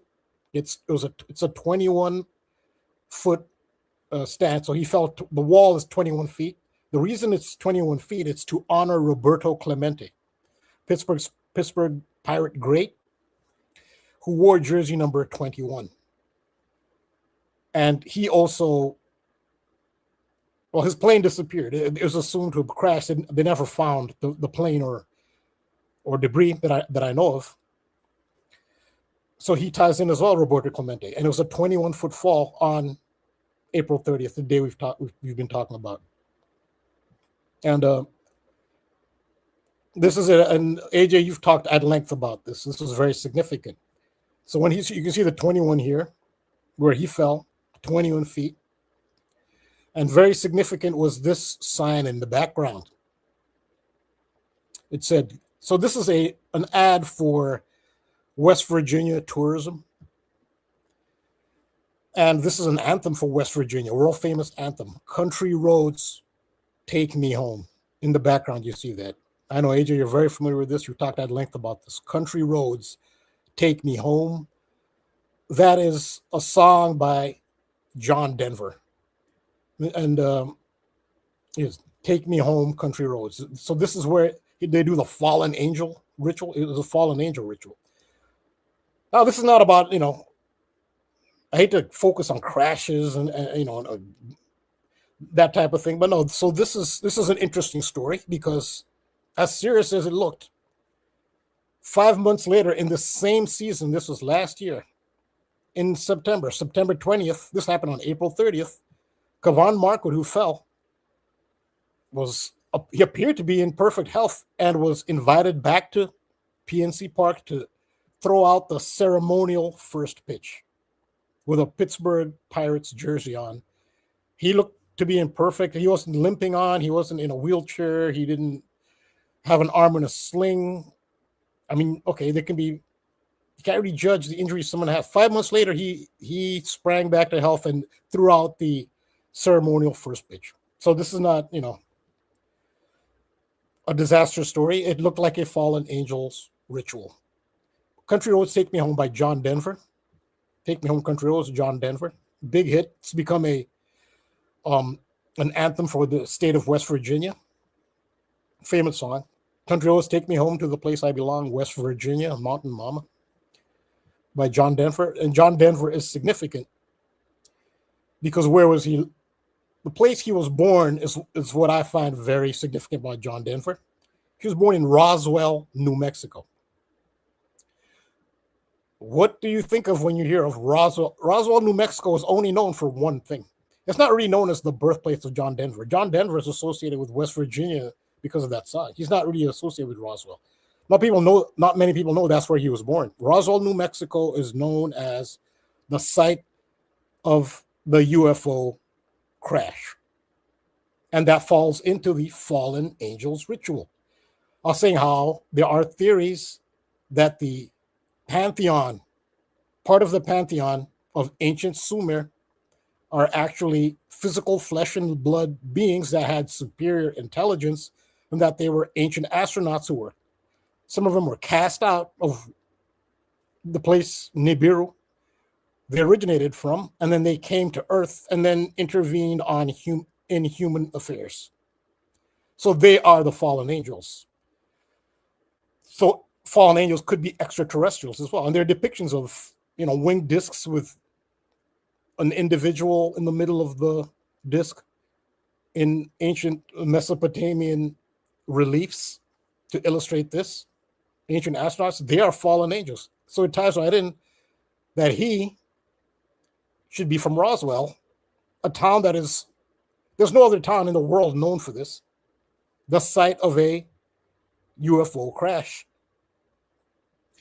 And somebody falls, a fallen angel, in front of the lyrics to John Denver's most famous song, Born in Roswell. So the UFO thing is big too, as far as flight thing and space travel. John Denver, so he died in a plane crash as well. Roberto Clemente died in a plane crash. It's an aviation theme. He died at age 53, which is significant. I brought this up because 53 is the gematria for the chariot, which is a reference to the chariot of the tarot, the chariot tarot card. That's what UFOs could be described if you theorize that intelligent life could have existed in ancient times and humans were not familiar with the technology. How would they describe a flying object? The only vehicles they had at the time were chariots. You would describe it as a chariot in the sky. I'm talking about chariots of fire. How Elisha saw chariots of fire in the sky, and it had to do with dimensions, because from 3D, nobody else could perceive them. Elisha did. His third eye was open. They won't use that terminology in the Bible, but that is what they're describing. An eye, metaphorical eye, that enables you to see beyond 3D. He could see the chariots of fire, which sounds like UAPs. This has become mainstream. They are discussing it now in Congress and on other platforms. The ability of UAPs, unidentified aerial phenomena, UFOs, their ability to move in and out of dimensions, so they can be at 5 dimensions and therefore are not detected by 3-dimensional vision. This is mainstream discussion now, and that sounds exactly like what is described in 2 Kings by Elisha, who's a servant of Elijah, who saw the chariots of fire. So the chariot also can be a term for any chariot, any vehicle, a car, a plane. These are all chariots. The chariot, again, 53, John Denver died at age 53. The chariot tarot card represents the zodiac sign of Cancer. And the zodiac sign of Cancer is ruled by the moon. It takes us back to the main topic here with the Artemis. And who is Artemis? Artemis is a moon goddess of Greece. Moon flight tomorrow. It ties into all of this. The chariot is Cancer, and the chariot is the vehicle. And so the space rocket that's taken them there is a chariot. These are the symbols that they use to govern the matrix. Regardless of what you may think of these things, this is what they do use and code events with. So the moon rules Cancer, and Cancer is the chariot in tarot, and the chariot is 53. And I wanted to shout out OK No decodes really quick. I think that's how, maybe that's how you pronounce it. OK No or Okno. Yeah. They put in some good stuff in the past, but this was interesting. Speaking about Roswell, Super Bowl winner Seattle Seahawks coach Mike McDonald is from Roswell, Georgia. Oh wow! And he also coached at Michigan, the Wolverines. Oh wow! For what it's worth. So thank you. OK No. Yeah, I had to write that down. Yeah, so Roswell, because there's one thing people think about when they hear Roswell. It's only one thing. Yeah. and it's a UFO crash. That's not where Area 51 is it? No, Area 51 is in New Mexico. Area 51, that also has notoriety, but in 2026, they've built so many other sites, state of the art, updated, that Area 51 is no longer that significant anymore, but it's etched into the public consciousness. Right. So the newer ones, they don't necessarily put it in the news, but there are much more updated facilities that do have recovered craft and recovered beings, dead and alive. If again, you can decide what resonates with you, whether you believe that or not. But Area 51 is not as significant anymore because they have other sites. Some of them are not even under the US government. Some of them are run by private entities, not accountable to, well, not very democratic. That's the world we live in, which kind of makes this UFO disclosure thing really complicated. So it was a 21-foot wall. Roberto Clemente wore number 21. He died in a, well, his plane disappeared. They never found the wreckage. He wore jersey number 21. And that's the Roberto Clemente wall where he fell. Now, Roberto Clemente, the reason he was taking that flight is because there was an earthquake in Nicaragua.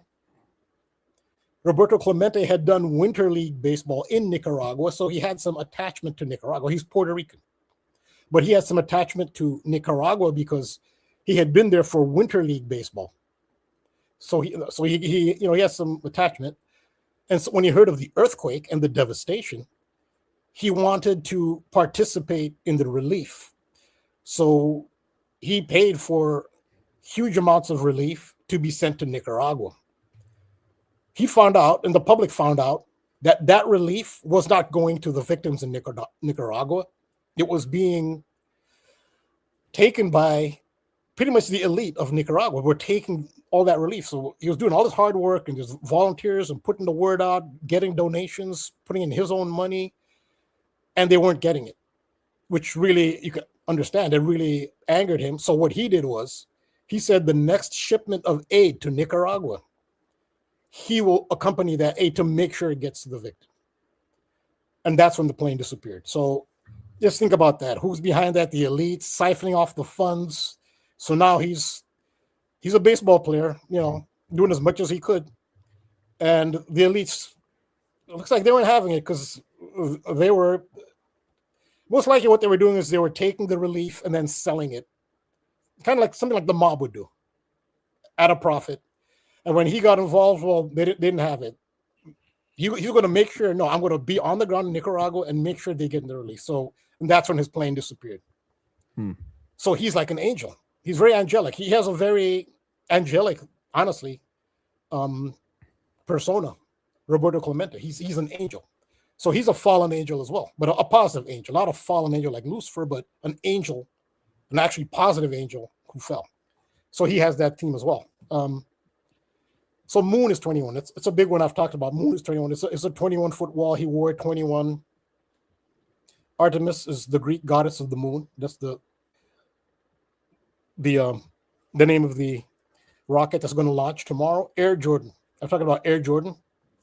Michael Jordan is quoted with the flight theme, the wings. In fact, this is how the ancient Sumerians, ancient Akkadian, in their mythology, this is how they depicted their deities. And even ancient Egypt, they had the winged disc. This also goes back to ancient Egypt as well. The winged disc. And in ancient Sumer, Babylonia, they'd have like a deity seated in the disc. And there's a major conflict going on right now in that region, Iran. That is where ancient Sumer was. The conflicts you see today are an ongoing conflict from back then. It's the same conflict. Regardless of what you may think about, they're using the same images, the same imagery, fallen angels, winged discs, UAPs, UFOs, all happening right now. So UFOs are front and center at the same time that Iran, which is ancient Sumer, which is the site of Enlil, Enki, Anu, Ninurta, all those Sumerian gods. Not a coincidence that that's happening now over there. There's more to what's going on than meets the eye, and you'll see the same symbolism, the wing disc, and Michael Jordan's in the middle of everything. He has the flight theme. I believe I can fly. So he's completely coded with flight. I Believe I Can Fly by R. Kelly from Space Jam. So Michael Jordan's son, Marcus, this is how coded Michael Jordan is with flight, was born December 24th. That's the same birthday as Howard Hughes, one of the pioneers of commercial or aviation in general. It was Howard Hughes. We saw how the hero of the 2026 United States Olympic hockey team, Hughes, how he's tied into the 141, how 141 is so big with flight. Well, Michael Jordan, big flight symbol himself. His son born December 24th, same birthday as Howard Hughes. For somebody whose dad is an Air Jordan. And it's another example of how Michael Jordan's tied in. His birthday this year in 2026 was at the new moon. It was on March 3rd, 33. No, it's a full moon. That's a blood moon, actually. I think, if I'm reading this correctly. Oh, no, sorry. This is the new moon. Yeah, so his birthday, February 17th, Michael Jordan's birthday in 2026 was at the new moon. So so he's tied to the moon in 2026. There's a new moon on his birthday. And Flight 4819, remember, which crashed and flipped upside down in Toronto in 2026, happened on his birthday on February 17th, 2025, on runway 23. And 23 being Michael Jordan's jersey number. He's coded into, again, it's about flight, and it's Michael Jordan in the middle of it. His birthday, February 17th. I talked about it before. Hillary Knight she's the star player. You could say she's a GOAT as well of women's hockey, ice hockey. Her birthday is July 12th. She's a Cancer. Cancer is ruled by the moon, but it's a reflection of Michael Jordan's birthday. Michael Jordan is 217. She's 712. And she's significant because she's a Cancer. Cancer is ruled by the moon. Remember how I said that moon is 21? In Gematria, I talk about Roberto Clemente is 21. Well, what jersey number did Hillary Knight wear? 21. Even her name, Knight. Knight refers to the chariot card. She's a Cancer. The chariot is Cancer. And what's on the chariot? On Knight. That's how heavily coded they are. You wonder these names. Do they get these names? Are they put there because they already had these names and their birthdays? But it all coordinates. And I think, yes, things like birthdays and names do give certain people a leg up, and who knows how much they know about these things. But she ties right in, the 21. And remember the scores of the two Olympic wins. The United States Olympic hockey team, men and women, both defeated Canada in the gold medal game in overtime by a score of 2-1. So they really emphasize that 21. It's the moon number. Now, this has to do with the congressional investigations that are going on with UAPs, unidentified aerial phenomena, UFOs, which is now mainstream. And this is one of the people who is heading one of the committees on this. And her title is, she's the head of the task force on the declassification of federal secrets. I got it. Task force of declassification of federal secrets. And she's the chairwoman. Her name is Luna. Anna Paulina Luna, representative of Florida. Representative Luna. Like I said, I can't emphasize it enough. I'm just showing the examples. You don't need to stretch on this one. You just look at the examples, look at the names. Her name's Luna. And Luna means moon in Latin. And really quick, Rambo, I just wanted to shout out BPM in the chat. Pointed out that there's a TV show called Wings. Okay. I don't think I've heard of it, but TV show Wings has 172 episodes.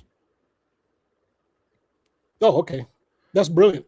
Yeah, that's a good one, BPM. Thank you. He has a lot of brilliance. Yeah, go ahead. Yeah, and then just your whole flight themes. I know, like the Wright brothers. We have two NBA people that are from Los Angeles, Darrell and DeLon Wright.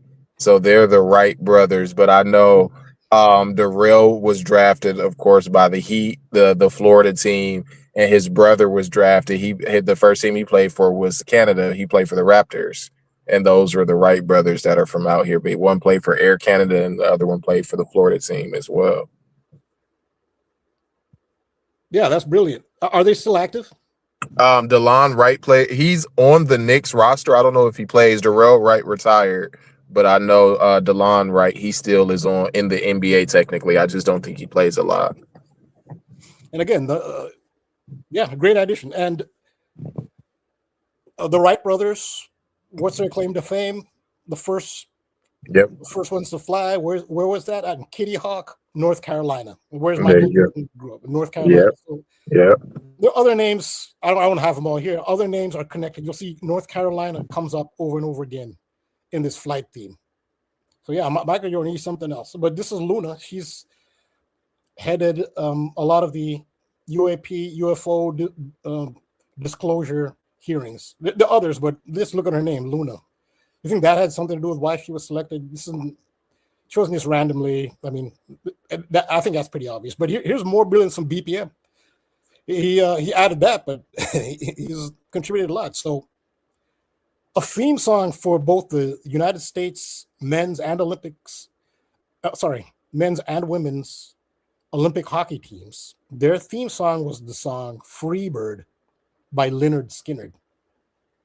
And they used to play that song every time the U.S. scored, especially most notably after Jack Hughes scored the winning goal in the men's final. Free Bird was played in the background. So here's from Billboard pointing it out. Lynyrd Skynyrd's Free Bird soars after becoming U.S. Olympic hockey anthem. And Lynyrd Skynyrd are significant. Why? Because they had a major plane crash. Some of them survived, and some of them died. Like I said, John Denver, plane crash. We talked about John Denver, plane crash. Lynyrd Skynyrd, plane crash. On October 20th, 1977, Convair CV-240 passenger aircraft ran out of fuel and crashed in a wooded area near Galesburg, Mississippi, United States, chartered by rock band Lynyrd Skynyrd. So yeah, there again with the plane connections. Now there's also the disappearance theme. Cody's been talking a lot about the Savannah Guthrie and her mother disappearing.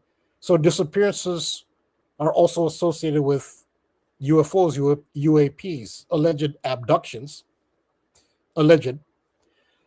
Advanced civilizations tend not to do things like that, and if a civilization like that would exist, it's so far ahead of humans. They can do things humans can't do and travel distances humans can't. Civilizations that advanced don't do abductions. They don't. Humans do it.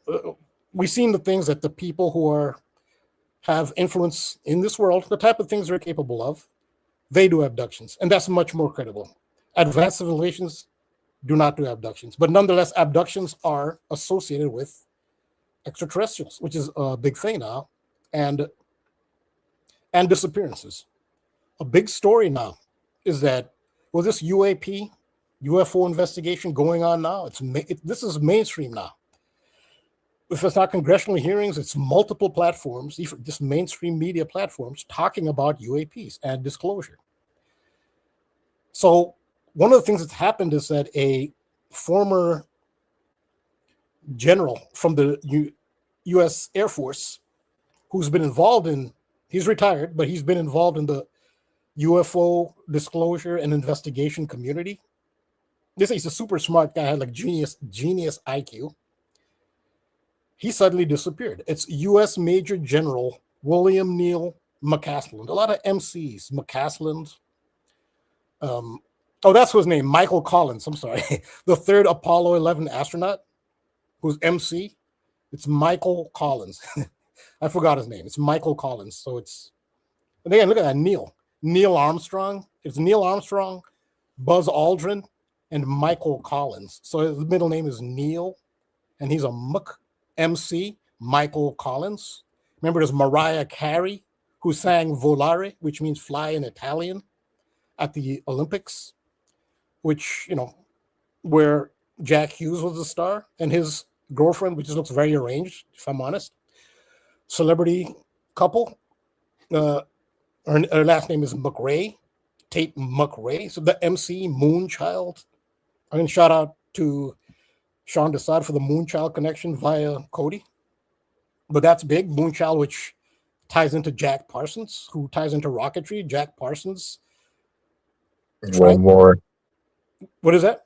Another just tidbit as I'm listening. I'm just listening to you because you're floating all these gems.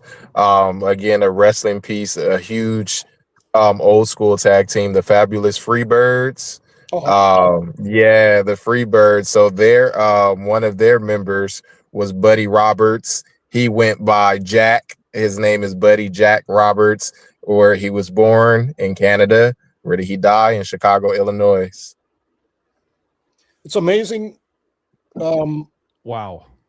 Yeah, these themes, they just keep repeating. So it's like a web. Yep. And that's the thing. So if you can get near the center of the web and you start to move out, you'll just connect to everything. Even if you're not into wrestling, if you're not into baseball, I mean, if you're not, look at how hockey ties in, baseball ties in, wrestling ties in. It's the news. It's space. Everything. Yeah, it's everything. Yeah. It's everything. Basketball, every sport. We just talk about soccer, like the whole Italy thing. Italy's in the middle of it. They just hosted the Winter Olympics. And they're the big story, negative story, but the big story in the world of soccer right now is what in the world happened to Italy. The giants of, they're the fallen giants. Think of fallen angels. They're also considered to be giants. Yep. Now that I think of it, the Italian national soccer team are fallen giants. They are proper giants of world football. It was unimaginable. It's always throughout the history of soccer. What has happened to Italian soccer right now is unimaginable. Like nobody could imagine. They are fallen giants, and that's part of the fallen angels. Because some of the Nephilim were fallen angels. They were giants as well. Yeah, it all ties in. The same. All these themes, numbers. Well, it rolls back to your underdog themes from last year, right? I mean, we haven't seen the green and yellow as much, right? That was a big part of that theme. But I mean, fallen giants, David versus Goliath, like that's definitely an underdog theme that continues. And that definitely it makes sense why you had the Giants and the Angels in the World Series as well. The fallen angels, the fallen giants. That's the same imagery. And the Twin Towers. So for 9/11, those are the fallen giants. The World Trade Center, those are fallen giants. I even showed how another fallen giant is King Kong. In the 1976, I believe, it was 1976, did their remake of King Kong. He didn't go to the top of the Empire State Building in that one. And in the 76 version, King Kong went on top of the World Trade Center Twin Towers, one of the Twin Towers. And then they shot him. You know how King Kong ends. They shot him, and he falls at the base of the Twin Towers of the World Trade Center. And he's a fallen giant. I've done some other decodes on him as well. There's more to that. But that's also part of the fallen angel, fallen giant theme. Well, Italy, unfortunately, in soccer, if you're a fan of Italian soccer, because they would have had a lot of fans at the World Cup here in the United States. Because the last time the United States hosted the World Cup was 1994. They're one of the biggest draws, as you can understand. A big American community of Italian descent. So they were one of the biggest draws for the World Cup. It's even ratings-wise and just history-wise. So I guess it's not always rigged for the favorites, apparently. That's a big story in soccer. So it's all rigged, not to go on soccer. I know I see a lot of people into wrestling. They're not into soccer either. Not too much of a soccer crowd either. Sorry to, just had to mention soccer because it is significant to the world and Donald Trump hosting the World Cup. But this is U.S. Major General William McCaslin, who's disappeared. And his name has the moon landing names. He has Neil, like Neil Armstrong. Again, his initials, N-A, N the 14th letter, A the first. He has that 141. And then Muck MC, that's Michael Collins, who's the third astronaut besides Neil Armstrong and Buzz Aldrin. Well, that's his name, William Neil McCaslin. I'm pretty sure there's more to his name. 68 years old, super sharp with genius IQ, into UFOs. So part of the theory is that he's part of the disclosure community and he has a lot of knowledge on the subject and that he might be a threat, but his wife is acting weird. She's almost like the Erica Kirk of UFO disclosure, because her husband disappeared. You should be acting the way you'd expect somebody to act when their husband has vanished, and there have been search parties. So he vanished in, I believe it was New Mexico. He was hiking and never seen again. And he didn't have his cell phone, so his cell phone was, they have his cell phone as other personal items. So he went hiking. Apparently he didn't have his cell phone when he disappeared. And so it says here, and there's another disappearance as well. There have been actually multiple disappearances and even like deaths from accidents. These are all people connected to the, so this is what's going on. So disappearance is a big thing as well here. With the Savannah Guthrie, there's also a disappearance here as well. So this is a McCaslin, just to give an idea, his disappearance has only fueled speculation around the disappearance of, this is another person now, a 60-year-old Monica Reza. She's a physicist who had worked on a rocket project. This is Alan Parsons' neighborhood here. Rocket project. This is Werner von Braun, Alan Parsons. And remember, this is something I've emphasized a lot. The cover of The Economist 2026 year preview. It's the world as a soccer ball. And all over the world soccer ball are rockets. And that came out, it came out in like November. They have the preview issue. Now, the Economist magazines don't, if you can look back, those covers don't always project what will happen that year. You can't look back and say, oh, yeah, look at the Economist cover, predicted this.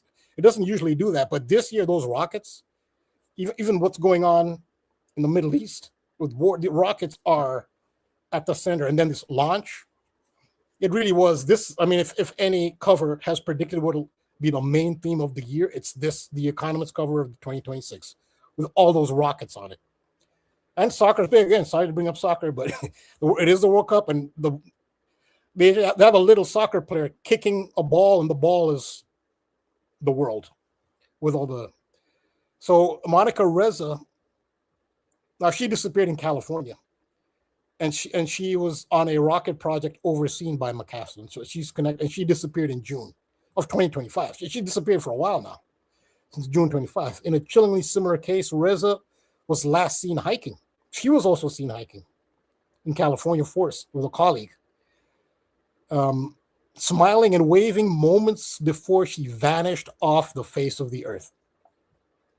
So this is the news. These are the themes: Savannah Guthrie and UFOs. You can't make this stuff up. I mean, there's no shortage of things to decode. And this is McCaslin, and this is Reza. They've both disappeared. They've both worked together. They're connected to rockets, UFOs, Air Force, flight. It's just off the charts now. And so this is a number that I see manifesting on this disappearance issue, vanished, which is the gematria value in the Pythagorean cipher of vanish is 37. 37 is popping up in, on this subject a lot. I just see 37 popping up. One unsolved case, which has been going on and is still being talked about, is the vanishing of Malaysia Airlines flight MH370. And MH370 it disappeared, and it goes along with this theme, this vanished theme, the 37, and it vanished. There's some speculation. There's even been some video put out of some, looks like teleportation technology. And I can put a name to it, the person who put the video out. And he's from the air, I think he has some government, either Air Force or something connection. And he supposedly, I mean, Candace Owens, I think she's a huge platform, and she did this story with somebody who's looked into it. And they showed the video. It does look like an airplane. There's a flash, looks like something out of Back to the Future. There's a commercial airplane, there's a flash, and the plane disappears. And people can decide. I mean, I don't have that here. I mean, I can do decodes. Now the decodes are piling up, but that's something to look up on the video of what looks like Malaysia, one airplane teleporting. BPM also just mentioned that Amelia Earhart disappeared in the year 37. And that's just about what I was writing. BPM's on top of it. I assisted in stealing the alley-oop. Stealing my thunder. Okay, yeah. By giving it to BPM. Now, when people are sharp and they're on top of it, yeah, you can't get anything by him now. I can't get anything by him. Like, he'll be ahead of me. Amelia Earhart. Amelia Earhart, who's a female, I got another aviation pioneer.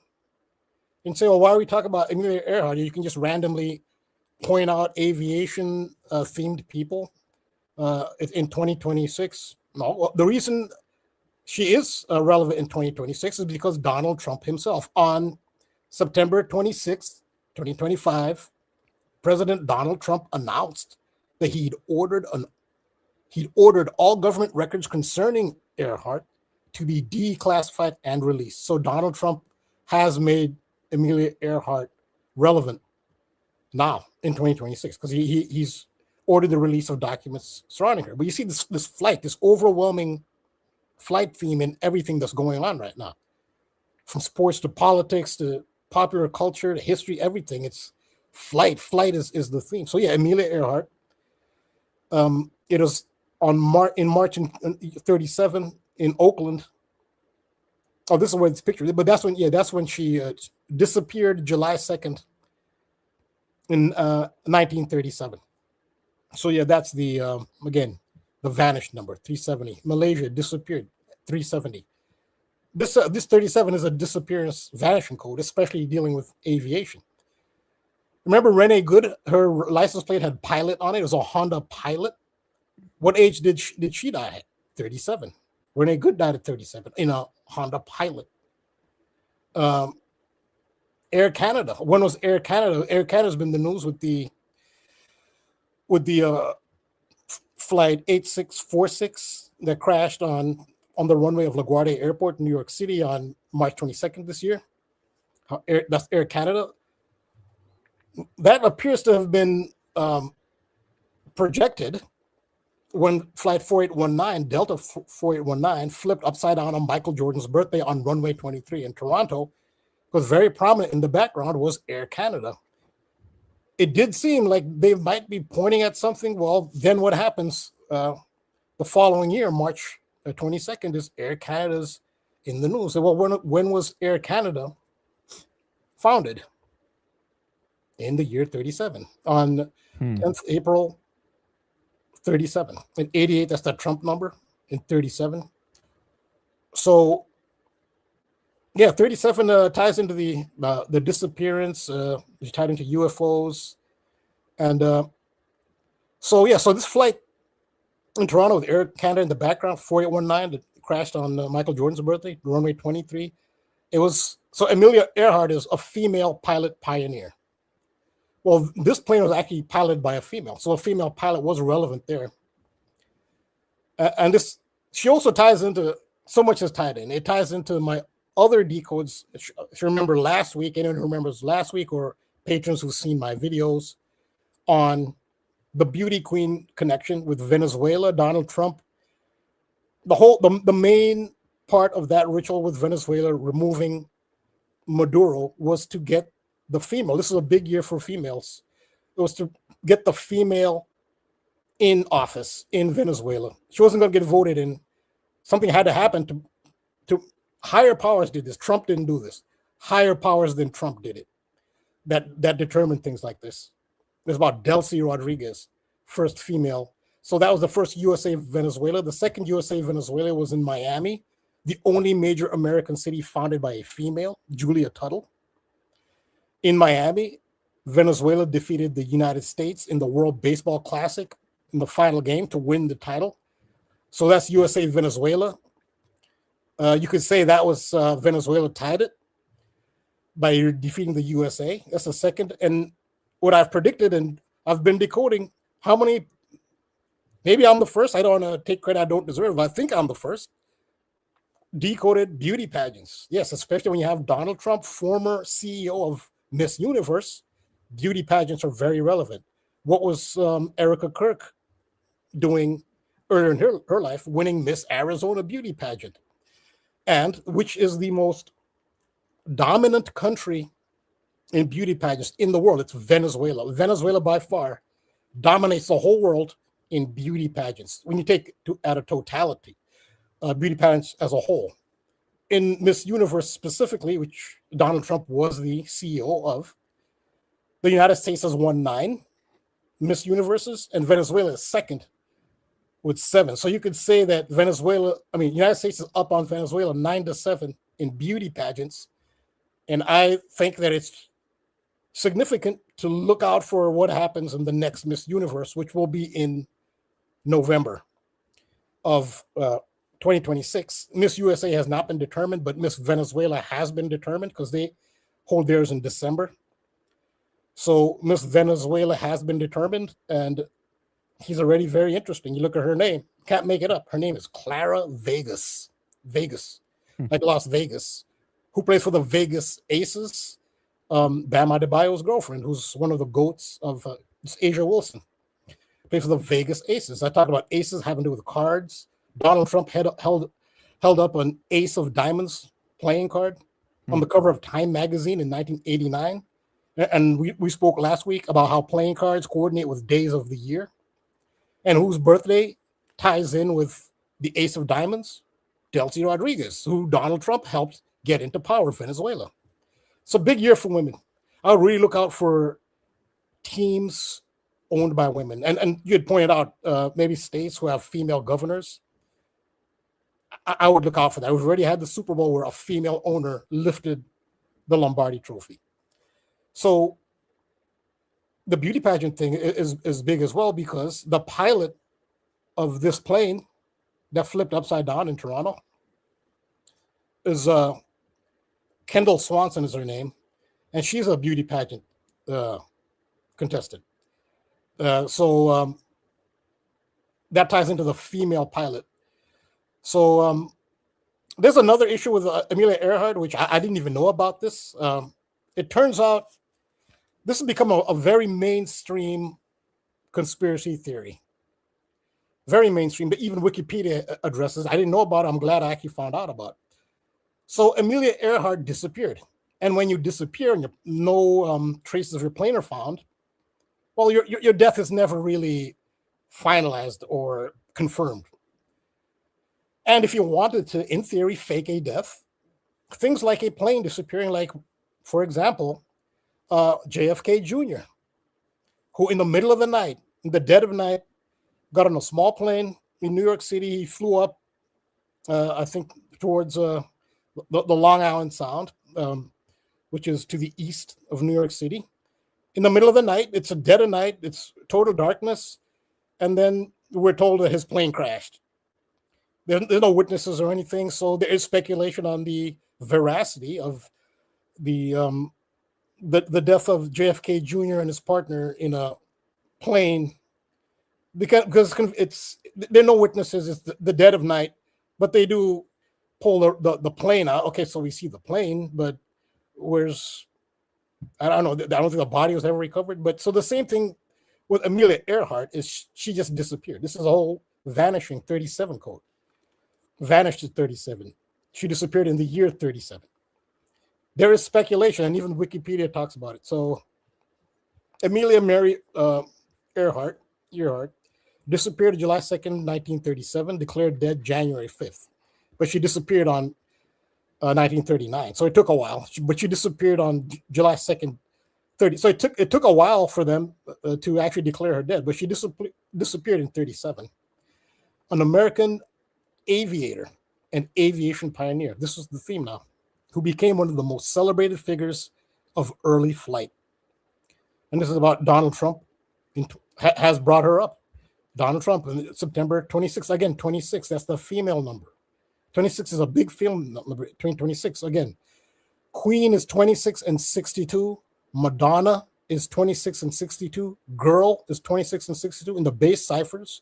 Queen Elizabeth became queen on February 6th or 6th February and was coronated on June 2nd or 2nd June. It's a major female code, which is why this is a big year. And the star so far has been Delcy Rodriguez. And again, the Super Bowl winner, a female lifted the Lombardi Trophy. No coincidence, on the 26th that Donald Trump announced that he'd ordered all government records concerning Earhart to be declassified. This is a female code. They do everything by code. This is not organic. And there's a speculation on the disappearance. So there's all these different theories as to where what happened to the plane. So speaking of the significance of 37, Star Trek, and I've talked about Enterprise in my video. Star Trek did an episode. This is one of the new Star Treks, not the original Star Trek, with Captain Kirk, Erica Kirk, beauty pageants, Charlie Kirk. But Star Trek, not the original one, with William Shatner, again, who's Canadian from Montreal, whose birthday is 3/22, and one was the crash of Air Canada on 3/22 on William Shatner's birthday. Star Trek, so this is one of the more modern Star Treks, Star Trek Voyager. They had an episode dedicated to Amelia Earhart, and it was called The 37s. So you see how 37 is a disappearing, vanished code. And in it, says here, the 37th is the first episode of the second season of the American science fiction television series Star Trek Voyager. The episode aired August 28th, 1995. And they describe, set in the 24th century, so it's set in the future. The series follows the adventures of the Starfleet and Maquis crew of the starship USS Voyager after they were stranded in the Delta Quadrant. There is a Delta flight that flipped upside down in Toronto, piloted by the Beauty Queen. Far from the rest of the United Federation of Planets, in this episode, Voyager's crew discovers a group of humans, including Amelia Earhart, who was played by Sharon Lawrence, who were abducted, abduction, from Earth in 37. So Savannah Guthrie, you see how it all ties in. And so this is, I'll just end it here on this. It's a major conspiracy theory as to what happened to Amelia Earhart. In November 2006, again, the 26th, the female number. It's no coincidence that's when they did it. National Geographic aired an episode of its series Undiscovered History that supposed Earhart survived the world flight, changed her name, remarried, and became Irene Craigmile Bolam. So this is a very popular theory, and a lot of people have put work into researching it. Of course, these theories are always, whether or not they're true, the mainstream always says they're not. So, but it's a very strong theory. Many people feel credibility to it that Amelia Earhart survived and changed, her identity was changed to Irene Craigmile Bolam. Now, this is interesting. So, Irene Craigmile Bolam, she never submitted to anything like a fingerprint test. And there's one investigative reporter, his name Joseph Gervais. He was tenacious. He wouldn't give up on it. And he really kept hounding them. But after she died, Gervais said, okay, now that she's passed away, can we see a record of her fingerprints to settle this once and for all? Just let's see her fingerprints and we'll settle it, because they insist she's not Amelia Earhart. And her husband, her family refused. So her fingerprints were never compared to Amelia Earhart's. They never did. So it still leaves it out in the open. Can they say, look, maybe their loved one passed away. We don't want some investigative reporter, with this ridiculous theory. You don't want to satisfy him and the conspiracy theorists and submit to it, even if the test proves that she's not. Like, they may feel we don't want to stoop to their level. That's how they would frame it. But you also could look at it as, well, that would solve it. And it does bolster his case when the family has the definitive proof what could settle the case and refuses to share it. Right. Refuses to quote. So there's two ways you could look at it. But this guy Gervais is tenacious. So And really quick, shout out to Akuta Kiwi. Just pointing out that Earhart deceased date was January 5th, like we mentioned, or 5th of January, 5/1. So there's kind of your Area 51 alignment there with abduction and disappearance. Yeah, 51 fits in there as well. So this one thing, just to wrap up the, I'll wrap it up here. Look at Irene Craigmile Bolam. Bolam is her husband's name. Wait until you see her original last name. Her original last name was O'Crowley. Crowley. Oh, wow. Crowley, he ties into Parsons, Jack Parsons, Mm-hmm. and it's Crowley who strongly disapproved about. So people look at Aleister Crowley as the beast and this and that. No, Crowley said, no, Parsons is the guy you got to worry about. And he's too far out there for Crowley, for Crowley. So Crowley is connected to Parsons because Parsons was part of Crowley's Thelema. And Crowley reached a point where he didn't want this guy to have anything to do with Thelema because he was just too far out there doing some really wicked stuff. Like if anyone's the beast, fallen angel Lucifer, it's Parsons. So that's her original name. It's Irene Craigmile O'Crowley. Yeah, so I'll leave it there. It's quite a bit. I had a couple things to go on. I'm taking notes as you're talking. Also, a couple things that came to mind. Rambo, great stuff, man. Thank you. Great stuff. Short little tidbits as you were following like Air Canada and then the Chicago thing. I was saying like after Jordan retired from Chicago, a lot of people think like Kobe was like the mimic of Jordan, but I feel like the Jordan that we saw, the closest thing to Jordan was Vince Carter. And he was in the Air Canada Center. So he was drafted, played for the Toronto Raptors Air Canada Center. But the two pieces, I guess, that embodied Jordan was Kobe, but Kobe was drafted by North Carolina. You pointed out how Carolina is tied to the flight, the airplanes. So Jordan was drafted by a Carolina team. Vince Carter played for North Carolina. And then you pointed out the 26 is also Kobe, of course, fell the helicopter, the flying theme again, but he died on the 26th. And the day he died, that's Vince Carter's birthday also. So I find it interesting that the two players that kind of like mimicked Air Jordan and his airness, and then Kobe, of course, mimicked like his playing style, like those two were extremely connected in regards to flying, in regards to Carolina. And then when you spoke about Earhart, the stream that we did, I believe you were on it also, was the death of Owen Hart, because he's a Canadian also. He went by the nickname the King of Hearts. How did he die? He was mimicking a role where he was like this superhero kind of thing, and he fell out of the sky. So another Canadian like had to do a flight, and the way he passed was him falling out of the sky, like to his death, having the Hart last name. And then when he died at an event called Over the Edge. And there's a exact Batman cartoon called the name of the episode is Over the Edge. And that's when Batgirl, she actually falls to her death as well. And I believe her name was like Barbara Gordon or something like that. So I was just there taking notes. Like, you dropped so much knowledge and gems.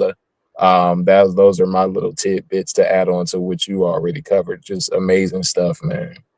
Yeah, thanks. I think look, there's Amelia Earhart. She has a North Carolina connection, I think. Let me see. I think she does have a. Let me see if it's in this graphic here. Yeah, North Carolina's all about flight. Kitty Hawk. Is this no? Amelia Earhart. No, Kansas. She does have a North Carolina connection, but yeah, I'd have to look up the. I'd have to look it up, but she does have. She does have. Amelia Earhart disappeared in Kansas. No, okay, yeah. No, she disappeared over the Pacific, but yeah, she was born in Kansas. I know that. Oh, okay, got it. Because I was thinking, because I know Owen Hart. I think he fell to his death. I think the arena was in Kansas City. That's the only. That's why I was thinking about that. Okay. Yeah. Okay. Yeah, she was born in Kansas. but it disappeared over the Pacific Ocean. Wow. Okay. So yeah, so disappearances, vanishing, abduction, and you think of ICE with the renegade with the pilot pilot, and ICE literally abducts people. I mean, they don't show their badges like police officers do. Police will identify themselves as police officers. They'll show you your badge, and if you ask them to show your badge number, they have to. There are rules. They have to. You can see their face. ICE doesn't do any of that. They literally are abducting people. So the abduction theme does tie into the Rene Good story with the pilot. Yeah, and Rambo, if I could kind of pivot here really quick, not necessarily going off topic, it actually segues well with what Myron just added on to your presentation. And yeah, Rambo, that was an awesome presentation. I just wanted to kind of pivot here for a quick second, because obviously I'm paying a lot of attention to Arizona in March Madness right now, who will be in the Final Four playing Michigan on Saturday. But Rambo, you may or may not remember, I think I texted you the other day, and Myron, check this out. So when I think about abductions and kidnapping and things like that, when I think from like a movie perspective, you got to think that there's probably one movie that comes to mind, right? When you think of like a kid taking over Liam Neeson movies. Yeah. I mean, that's what my answer would be. You remember those Taken movies, right, Myron? Yeah, Taken, yeah. Yeah, so I say that because obviously Liam Neeson, right? He's the main actor. Well, did you know that Tommy Lloyd's son's name is Liam? Oh, Liam. Okay. Liam, yeah, Liam, spelled just like Liam Neeson.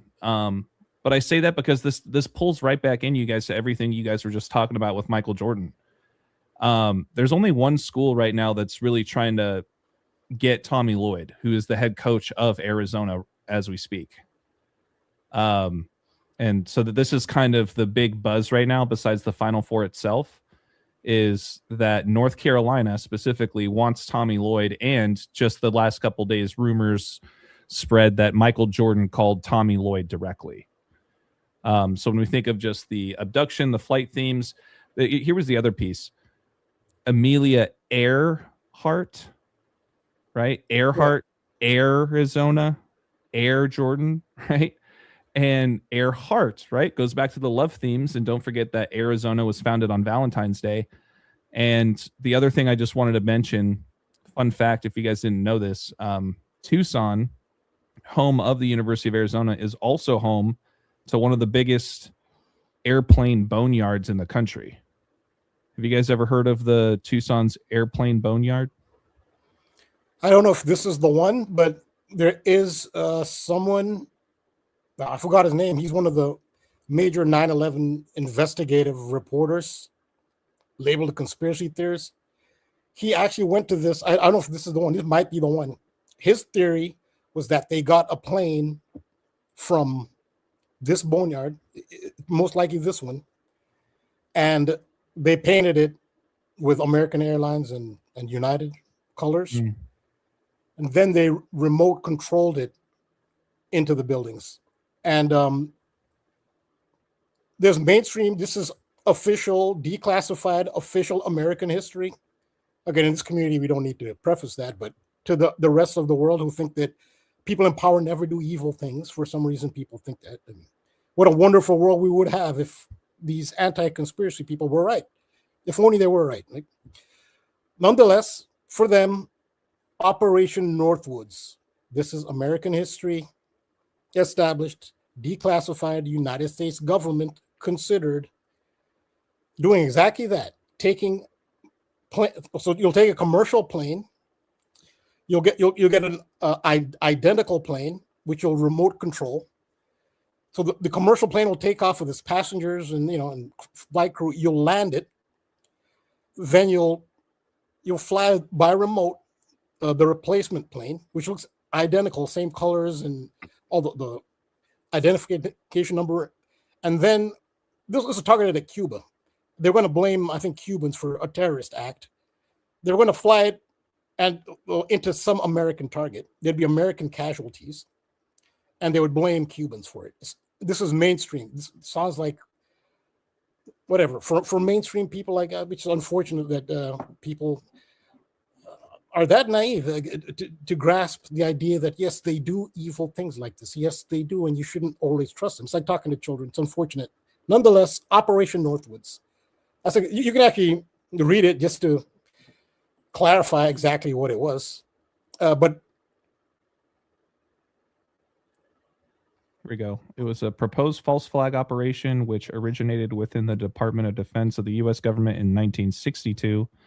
Proposals called for the CIA operatives to both stage and commit acts of terrorism against U.S. military and civilian targets, blame them on the Cuban government, and use them to justify a war against Cuba. Yeah, that's American history. That's not a conspiracy theory. That's literal American history. It's not a conspiracy theory.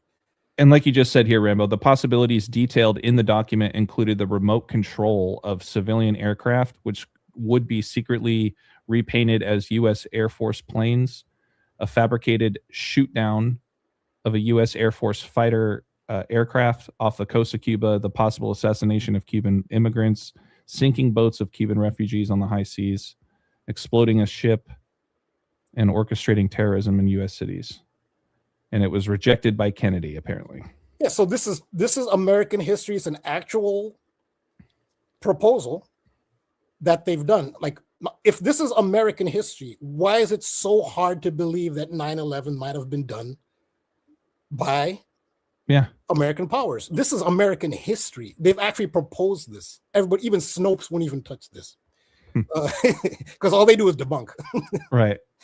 There's too much evidence on this. This is an actual proven conspiracy fact. This is the type of thing that is proposed by the U.S. government. Why is it so hard to believe? They'll say, well, no one in their right mind, president, would agree to it. Like, the fact that they propose it sooner or later, this is the type of thing they think about. Well, there was an author, I forget his name, I'd have to look him up. He proposes that is what was done for September 11th. So that boneyard you showed, that plain boneyard you showed, yeah, I think that's the one. He said he actually went to there physically. Like, he wanted to enter the premises, they wouldn't let him in, obviously. Right. You can't just walk in there. And he had proposed that that's where they got the planes for 9/11, and they were remote controlled, just like Operation Northwoods. So that's not a conspiracy theory. Northwoods is a fact. So if the U.S. government did propose that, it's not a stretch to think that they actually did it eventually. Not a stretch at all. Conspiracy facts. But what ended up happening to him, I have to look his name up, is he suicided himself, and I believe I think he might have killed some family members, but yeah, he was suicided. It just stood out to me too that the document was presented by Joint Chiefs of Staff to Secretary of Defense Robert McNamara. Wasn't that the last name of one of the Skull and Bones members in the movie? Yeah, it was. Yeah, it was. Luke McNamara. Yeah, I mean, it's just not a very common last name. But Myron, were you going to say something? No, I'm just listening for now. Oh, okay. But yeah, I mean, that was the gist I just wanted to share, was just the you guys know I love the wordplay. Amelia Earhart, Arizona, founded on Valentine's Day. So you got that connection. The airplane boneyard, obviously. But specifically this Michael Jordan, North Carolina connections with everything you guys touched on, and how North Carolina happens to be the one school that is really pushing hard to get Tommy Lloyd as their next head coach, at least in the world of college basketball. So yeah, I'm always tied to the wrestling theme. Again, we did the stream already, but the Owen Hart and his extreme connection to Hulk Hogan, like their simultaneous death. But Hulk Hogan, of course, died in Florida of a heart attack. So that just like you said, the wordplay and everything, and Rambo always talking about like the huge web, like literally, it just seems like everything either aligns or is connected one way or another. Yeah, no kidding. Researcher put in some good gems in here. He's saying, what's up, guys? April 4th, right? 4/4, the date of the Final Four. It's 105 days from Bam Adebayo's birthday. Researcher likes UConn to beat Michigan in the final. Sirius Huskies are actual dogs. Wolverines have the wolf in the name. So there could be kind of a Wolverines versus Huskies final. He said, you got to look into Bam Margera, which I know we've talked about at least a little bit, right, Rambo? Yeah, we've talked about him, yeah. He said, I'm going to do a video about it, but his mom's name is April, and he is from Concordville, PA, Concord Plain. Margera also means border. And then speaking of McNamara was also just hired as the Syracuse head coach. I was gonna say that because McNamara definitely, I remember him playing for Syracuse. He wasn't bad at all. Wow, interesting. Yeah, good stuff, researcher. Thank you for sharing. But it's more that MC, that Mac, Moonchild, Crowley, Parsons. Yep. Michael Collins. Sorry, I forgot his name earlier. Michael Collins. That's the third you won't astronaut. forget now. Yeah, I don't think he walked. I think they're saying that Neil Armstrong went out first. This is their story. Yeah, because he's closest to the hatch. Mm-hmm. And that Buzz Aldrin wanted to be the first one, but they couldn't trade places. He was closest to the hatch. Buzz Aldrin supposedly was asking to, but Neil Armstrong went and was the first man, and then Buzz was the second, but Collins had to stay in. Someone has to stay in and man the chariot. Mm-hmm. Yeah. Oh, here we go. Interesting. Because Myron, you were just bringing this up earlier about Jordan Ivey. The Chicago Tribune published an article today about Jordan Ivey and stated taking a flyer. Have to look into that. Chicago Tribune taking a flyer. I wonder what that has to do with the article of Jordan Ivey's comments, but interesting choice of words. What else? Yeah, I mean, I have some slides that I'm working on. They're not quite ready to present, but once again, it just kind of keeps piling on with some of the things I've already presented in the past about just the Arizona connections, with really the main two being the death of Robert Carradine from Revenge of the Nerds and the disappearance of Nancy Guthrie. So, and then, you know, I told you guys this offline, but just for those out there listening, if you guys didn't know this, I certainly didn't until last night, but April 6th is also the founding date of the Church of Latter-day Saints. So I found that interesting, and you know, there were some other big names that are part of the part of that church. Let's not forget about what happened last year, right? There's a new president of the LDS Church, and what was it? Right after that was also that shooting/fire of a Mormon church. I want to say it was. Oh shoot, was it in Michigan? I think it was in Michigan. Huh.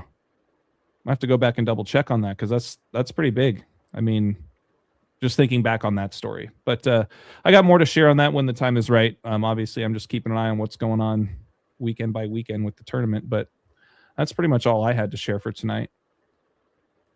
Myron, was there anything else you wanted to touch on, or anything else that you're looking out for? Or same question for you, Rambo? Nothing. Like I said, I'm always just learning. Even like the last stream Rambo did when he was talking about the volcanoes, and then you see Chuck Norris dies, and they say the last thing he did was like climb a volcano. It just seems like something's always coming up. The one thing I think like might come up that's of relevance, because I noticed like the gas prices and stuff, but that's like a wrestling theme also, because Hulk Hogan was he started off like as Mr. America. He's known as a patriot, but he was also a member of the original New World Order. That was like his theme. When he turned into a bad guy, he was a part of a group called the New World Order. But the only person alive from the original group right now is a wrestler named Kevin Nash. But I know like his wrestling name, he used to go by the name of Diesel. So I was just trying to find like stuff that had to do with like diesel and the gas prices and like this New World Order kind of thing that pertains to the war. That's something I'm like working on. It's not heavy because, like I said, I've been into the biblical themes of the NBA season this year, but I am gonna look out to see if like anything, because the anniversary of Hulk Hogan's death is a couple of months away. So I'm gonna see if there's gonna be any relevance with that. Yeah, for sure, man. I'm sure there's a lot more that's still coming with Bam surpassing Kobe and highest points scored in a game besides Wilt. It's just laughable. Yeah, a terrible game. Yeah, so I do have a lot more on Bam Adebayo and all the symbolism with him. Mm-hmm. There's a lot more on every decode I do. I mean, it could be 2 hours. When you do videos, they're so painstakingly long to make. Right. Just so painstaking. But I can do some written ones, I guess, are quicker, and I guess it'll be better to do shorter ones. But I've literally got like 3 or 4 hours on each decode, and you see how they end up intersecting. I did the separate one on the Venezuela USA rivalry, and Donald Trump, how it connected with the beauty queens, and how part 3 of USA versus Venezuela could be the Miss Universe. Now we tie into the aviation thing after the Air Canada that crash on 3/22, and how it ties into the Air Canada in the background in Canada when 4819 flipped Delta. Then turned out that pilot was a beauty queen, so now it ties back in again. It's amazing how they all connect. I got so much more on the flight theme, on the Bam Adebayo and the volcano. Not sure the archetypes behind the volcano theme. The volcano went off, erupted on the day. Not sure how Yahoo Sports said Bam Adebayo erupts for 80. They know what they're doing. Erupts for 83 points. So much more there with the moon landing and NASA. Still, I got a whole bunch more on Jack Parsons. All the stuff I've done already, I've got so much more on all of them. And so a big thing now, I mean, I know not everybody's a soccer fan. It is the biggest sport. I gave you that. You can even look it up, the stat of how popular soccer is in the world. This is, leave alone the World Cup. A regular season Premier League game was played the same day as the Super Bowl. Super Bowl drew at 200 million, 250 maybe, maximum. Total audience estimated. A normal regular season game was not a final or anything. On the same day, it was Liverpool hosting Manchester City in the Premier League. 750 million worldwide for a regular season soccer game. The World Cup is at an even higher level. It's in the United States, so that's how important it is to the rest of the world. In fact, in countries that have qualified, when those teams, these are across the world, when their teams are playing at the World Cup, GDP goes down. The nation's GDP literally goes down during World Cups in countries whose games are playing. The country stops. These countries, whether if you're not a soccer fan and you live, around the world, well, you can't wait. It's the longest month of your life, and it's expanded now. It's going to be a month and a half. So with that coming, there's a lot of symbolism there, and there's Jordan. Jordan's everywhere. Michael Jordan is everywhere. So he's in the World Cup as well, because you have two GOATs of soccer. The two GOATs of soccer are Lionel Messi, who's generally considered the GOAT of Argentina. And he plays now, he's at the end of his career, so he plays in the United States Major League Soccer for Miami, which is Miami's in the news. He's part of my decode too. Miami, again, the only major American city founded by a female. He's part of that. He's the GOAT of soccer, but the other GOAT, who doesn't really get as much credit on a mainstream level, but real people who are knowledgeable about soccer kind of feel like he's really the better athlete. Maybe he should be the GOAT, but that's Cristiano Ronaldo of Portugal.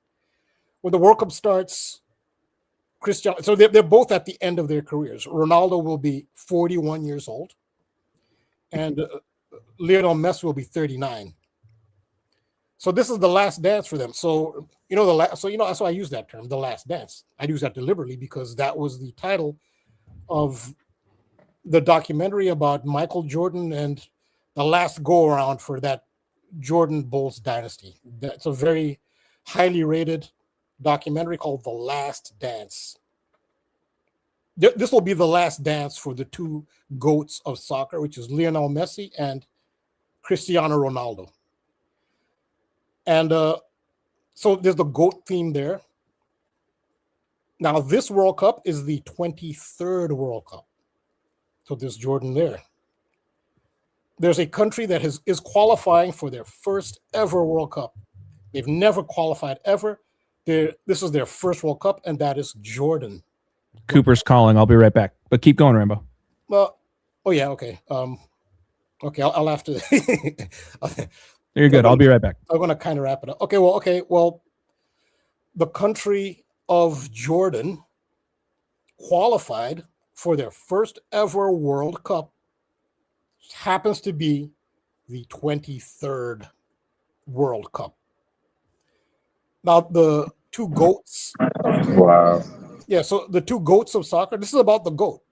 There's going to be a whole last dance thing. It's the last dance for Lionel Messi. It's the last dance for Cristiano Ronaldo. But Lionel Messi has gotten most of the glory. He's kind of generally considered the GOAT. He's won a World Cup.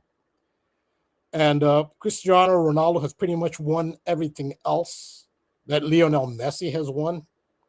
And if you look at them side by side, Ronaldo actually has some better stats. He's the better athlete overall. That's not debatable. I suspect, and I just suspect, I don't do I'm not a sports betting advice channel, but sometimes I see something and I say, I think this might be coded for this team. Sometimes I'm right and sometimes I'm wrong. I think Portugal is really worth considering. I suspect that maybe they might want to give Cristiano Ronaldo his due right at the end of his career. He's 41, but very often for an outfield player in soccer, a non-goalkeeper at age 41, you don't play the full, you don't start. You come off the bench, you can put in half an hour. No, he starts. He still starts games. He still plays full 90 at age 41. I think there might be some genetic engineering involved there, but I suspect that they might want to give this one to him, maybe. I've done some decoding on it's very popular. So The Simpsons, this had to be back in 2017-ish or 16-ish. Way back, The Simpsons did an episode where the World Cup was held in the United States and Portugal won. And Cristiano Ronaldo was in that episode. He was lifting the World Cup. But in the Simpsons episode, it was held in the United States, so there's a game at Springfield. Homer's hometown actually hosted the World Cup final.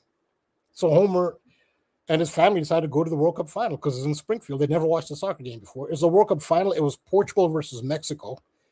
I mean, Mexico will not be in the final, but it was Portugal, Mexico, and the Simpsons. And I guess they find the finals boring. The score is 0-0. It's like no score. It's 0-0, 0-0 through most of the game. And so they start a fight in the stands just because they want some excitement. And they even roll down the stairs. Just like, just recently, a couple of days ago. So they've been having, the last 2 weeks, they've been having warm-up games for the World Cup. Either qualifiers like Italy did where they're eliminated, and warm-up games. They call them friendlies, but just to prepare your teams this is the last chance to prepare for the World Cup. Because after this, they'll go back to their league games. The next time they all reassemble for their national teams will be for the World Cup. So this is the last go-around. So there have been around the world, a lot of exhibition games. Portugal played Mexico, just like the final of The Simpsons in Mexico. And the score ended 0-0, just as in The Simpsons, it was 0-0. And this is I hate this. I don't want to make it like a whole tragedy channel, but this is what goes on. Talking about the Fallen Angels theme, talking about how these themes repeat over and over. What happened just a few days ago? It might have been Sunday, I think, when Portugal played Mexico, which is the two teams in the final in The Simpsons, where Portugal wins the World Cup, and it was 0-0, which they got bored, which I started fighting. All the fans started fighting in that Simpsons episode. What happened at the 0-0 Mexico-Portugal game in real life just this past weekend? A fan fell to the ground. Again, another fallen fan. Again. Which was kind of mirrored in that episode because fans were rolling down the stairs and stuff. They did another fallen angel ritual at Portugal versus Mexico. And in that episode, another thing that happens is a riot breaks out at the World Cup final, and it's all hell breaks loose. Fires break out in the stadium. A car pulls up outside Springfield Stadium, which is hosting the World Cup final, and it's on fire. And what happened last summer? Diogo Jota, who's a star striker, major goal scorer for Portugal, they say died in a fiery car crash. And in the Simpsons episode where Portugal wins the World Cup, the episode has a fiery car pulling up to the stadium where Portugal won the World Cup. So yeah, I mean, there's a lot of people talking about that Simpsons episode, and it goes back to Jordan. This is a GOAT theme. Ronaldo is a GOAT who hasn't got his due, and it is possible. I think I have to confirm, but I think I looked at the bracket. I need to confirm because I'm surprised. I would think more people would talk about it, but maybe I'm making a mistake. But if Argentina and Portugal win their group, they would meet in the quarterfinal. And I'm thinking, would the world of soccer really pass that up and let anything happen to mess that up of Messi playing Ronaldo in a World Cup for the last dance for the GOATs? World Cup number 2. Would they really not let that happen? And I'm not 100% sure because I'm surprised most people haven't talked about it. From what I've seen, if they do both win their groups, they can meet in the quarterfinal. And if they do, I suspect that Ronaldo will be given his due. It's a last dance for both of them. So yeah, there's that going on. Sorry to go on and on about soccer. I know not everybody's into that, but starting June. And also, there's the Iran thing as well with the Iran war. Iran was the first team to qualify. Trump has threatened Iran. He literally threatened Iran. Said, I can't guarantee your safety if you come here. Like he's telling them not to come here. But this is the Truman Show. This is drama. He knows what he's doing. It was scripted. He's told to say it. Now Iran is saying we might not go. So U.S. and Iran are having a war. Can Iran really play a World Cup in the United States while having a war in the United States? I think they can. And so while Iran has not formally withdrawn, they still intend to play. They just played on one of their warm-up games. They played Costa Rica, who's a decent team for the region, one of the best teams actually in the region of North America, Canada, U.S., and Central America, and Mexico. Costa Rica's consistently qualifies for World Cups, and it's a decent team. Iran just handed it to them 5-0. Iran wiped the floor with Costa Rica 5-0. That doesn't look like a team that is going to boycott the World Cup. They look in serious. They look seriously ready for the World Cup. They thrashed Costa Rica 5-0. Like they're ready for the World Cup. They're not going to miss. This is drama of Trump threatening them, and as the war, the higher powers are in order. They'll be kept safe. It is a possibility, depending on where each team finishes, that the U.S. could play Iran. Imagine that. Imagine the ratings. Well, I mean, we've already seen the U.S. and Venezuela, right, in baseball. Yeah, exactly. So it wouldn't be that far-fetched, in my opinion, to see something like that happen. We know, history and news, coincides with sports all the time. I wanted to shout out Older Bones here, and Myron, you'll appreciate this. So remember how we were talking about the ASAP Rocky helicopter video that came out to start the year? Yeah. So shout out Older Bones for mentioning, I don't know if you guys saw this, but did you guys see that Kid Rock released this video, like a helicopter rolled up on him, like, I don't know, in his mansion pool or something like that, and he's like saluting the helicopter. Oh my God. ASAP Rocky helicopter. Now you got Kid Rock in a helicopter. I mean, it does go back to North Carolina. Yeah. In fact, and who actually drafted Kobe Bryant? It wasn't the Lakers, right? It was Carolina. Exactly. Yeah. It was Carolina. And even J. Cole from Carolina, he came out with an album, The Fall Off, and he has a song with Petey Pablo as well for North Carolina. It's the exact same thing A$AP Rocky did.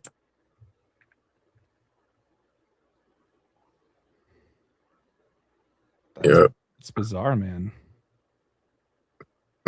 And then, not to speaking of fallen angels, I mean, he falls at the very, very end of this music video.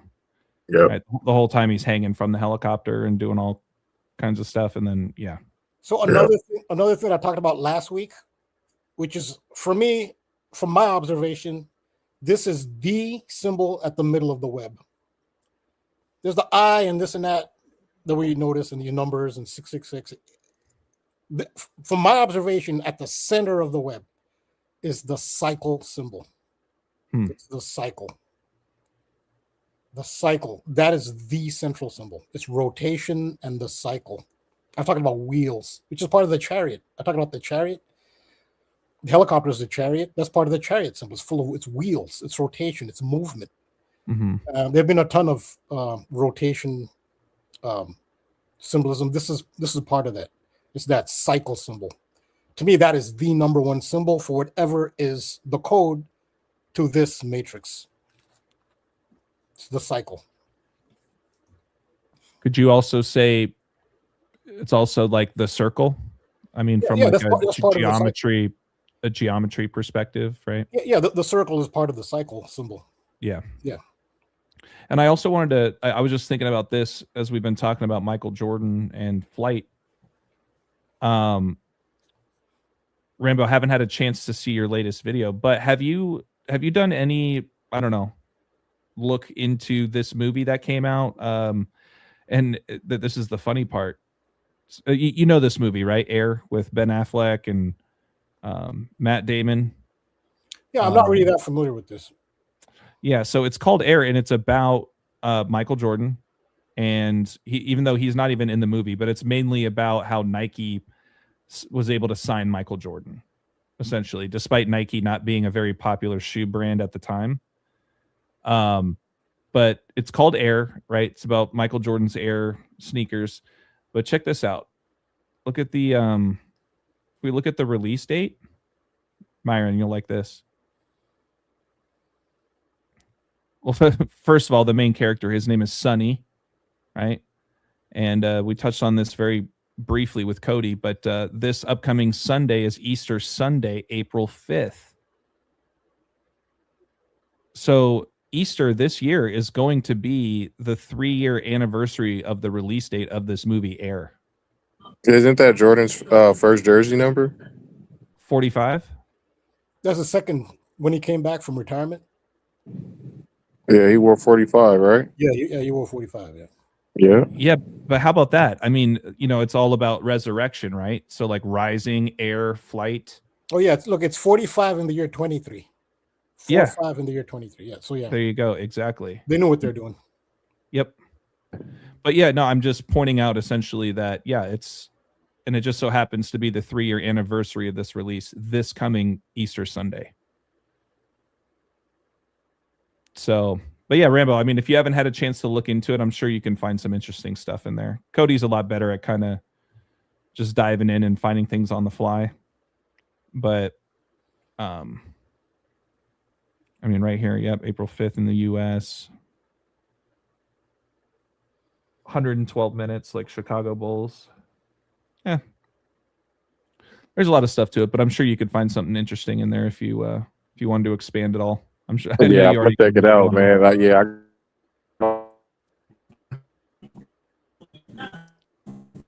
What was that, Myron? I think you cut out.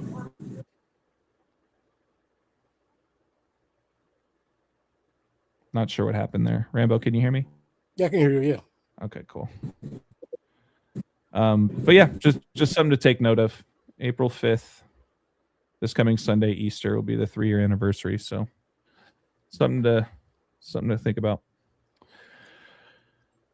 2 hours 45 minutes. It's a good stream. There's a lot of information. Yep. Pretty dense information. I think it's a good time to land the plane. There you go. Pun intended. I see what you did there. Yeah, I'm not sure if Myron can hear us. I do see that he's on mute, but yeah, we will land the plane here now. Let me get, let's see here, stop screen. Get my slides back up here for some outros.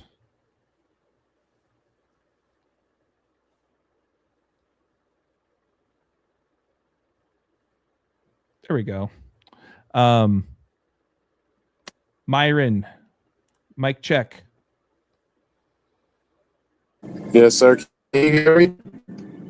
Yeah, you're a little choppy, man, but it's okay. It's okay. We're closing things Oh out. no. We're closing things out now. So if anything, I can give your plug since you're a little choppy. But we appreciate you, Myron. Thanks so much for joining and contributing, and obviously giving us a listen every week. And looking forward to having you on again soon. Plenty more to talk about, bro. And then yeah, so I guess in closing, guys, first I just want to thank everybody in the chat, all the contributions. As always, you guys make this show what it is. You guys are the reason it's the best night of the week, besides Rambo and Cody as my co-hosts. For anybody interested in my work, here's some screenshots of the covers of my books over the years. You guys can find all of my work on Balll Don't Lie, 3 L's in Ball, on Instagram as well as YouTube. And feel free to shoot me an email in it anytime at wordplaybook, 3 O's in book, @gmail.com. Love and appreciate you all very, very much. Please make sure to hit that like and subscribe on the way out. It really, really helps with the algorithm and growing the channel. So thank you again, you guys. Don't forget about Cody, Decoding with Cody, 589. Coding with a K, Cody with a K. Make sure to check him out on YouTube as well. If you haven't followed him already, you guys can also send him any donation at any time at buymeacoffee.com/decoding with Cody. We also had Myron shout out He Got Game, H3GOTTGAM3_. All of his work right now, you guys, is on Instagram. So please, right now, if you haven't done so, make sure to give him a follow. He's had a lot of recent growth lately, so we want to keep that up for Myron. And yeah, Myron, I look forward to working with you again very soon here. We got lots to talk about. And in closing, Rambo, take us home. Land the plane, man. Please let the viewers know where they can find you and support you. Yeah. Thanks again. Thanks to the audience, for those who contributed, to those who watched, participated, and support, and the kind words. Thank you, Maggie.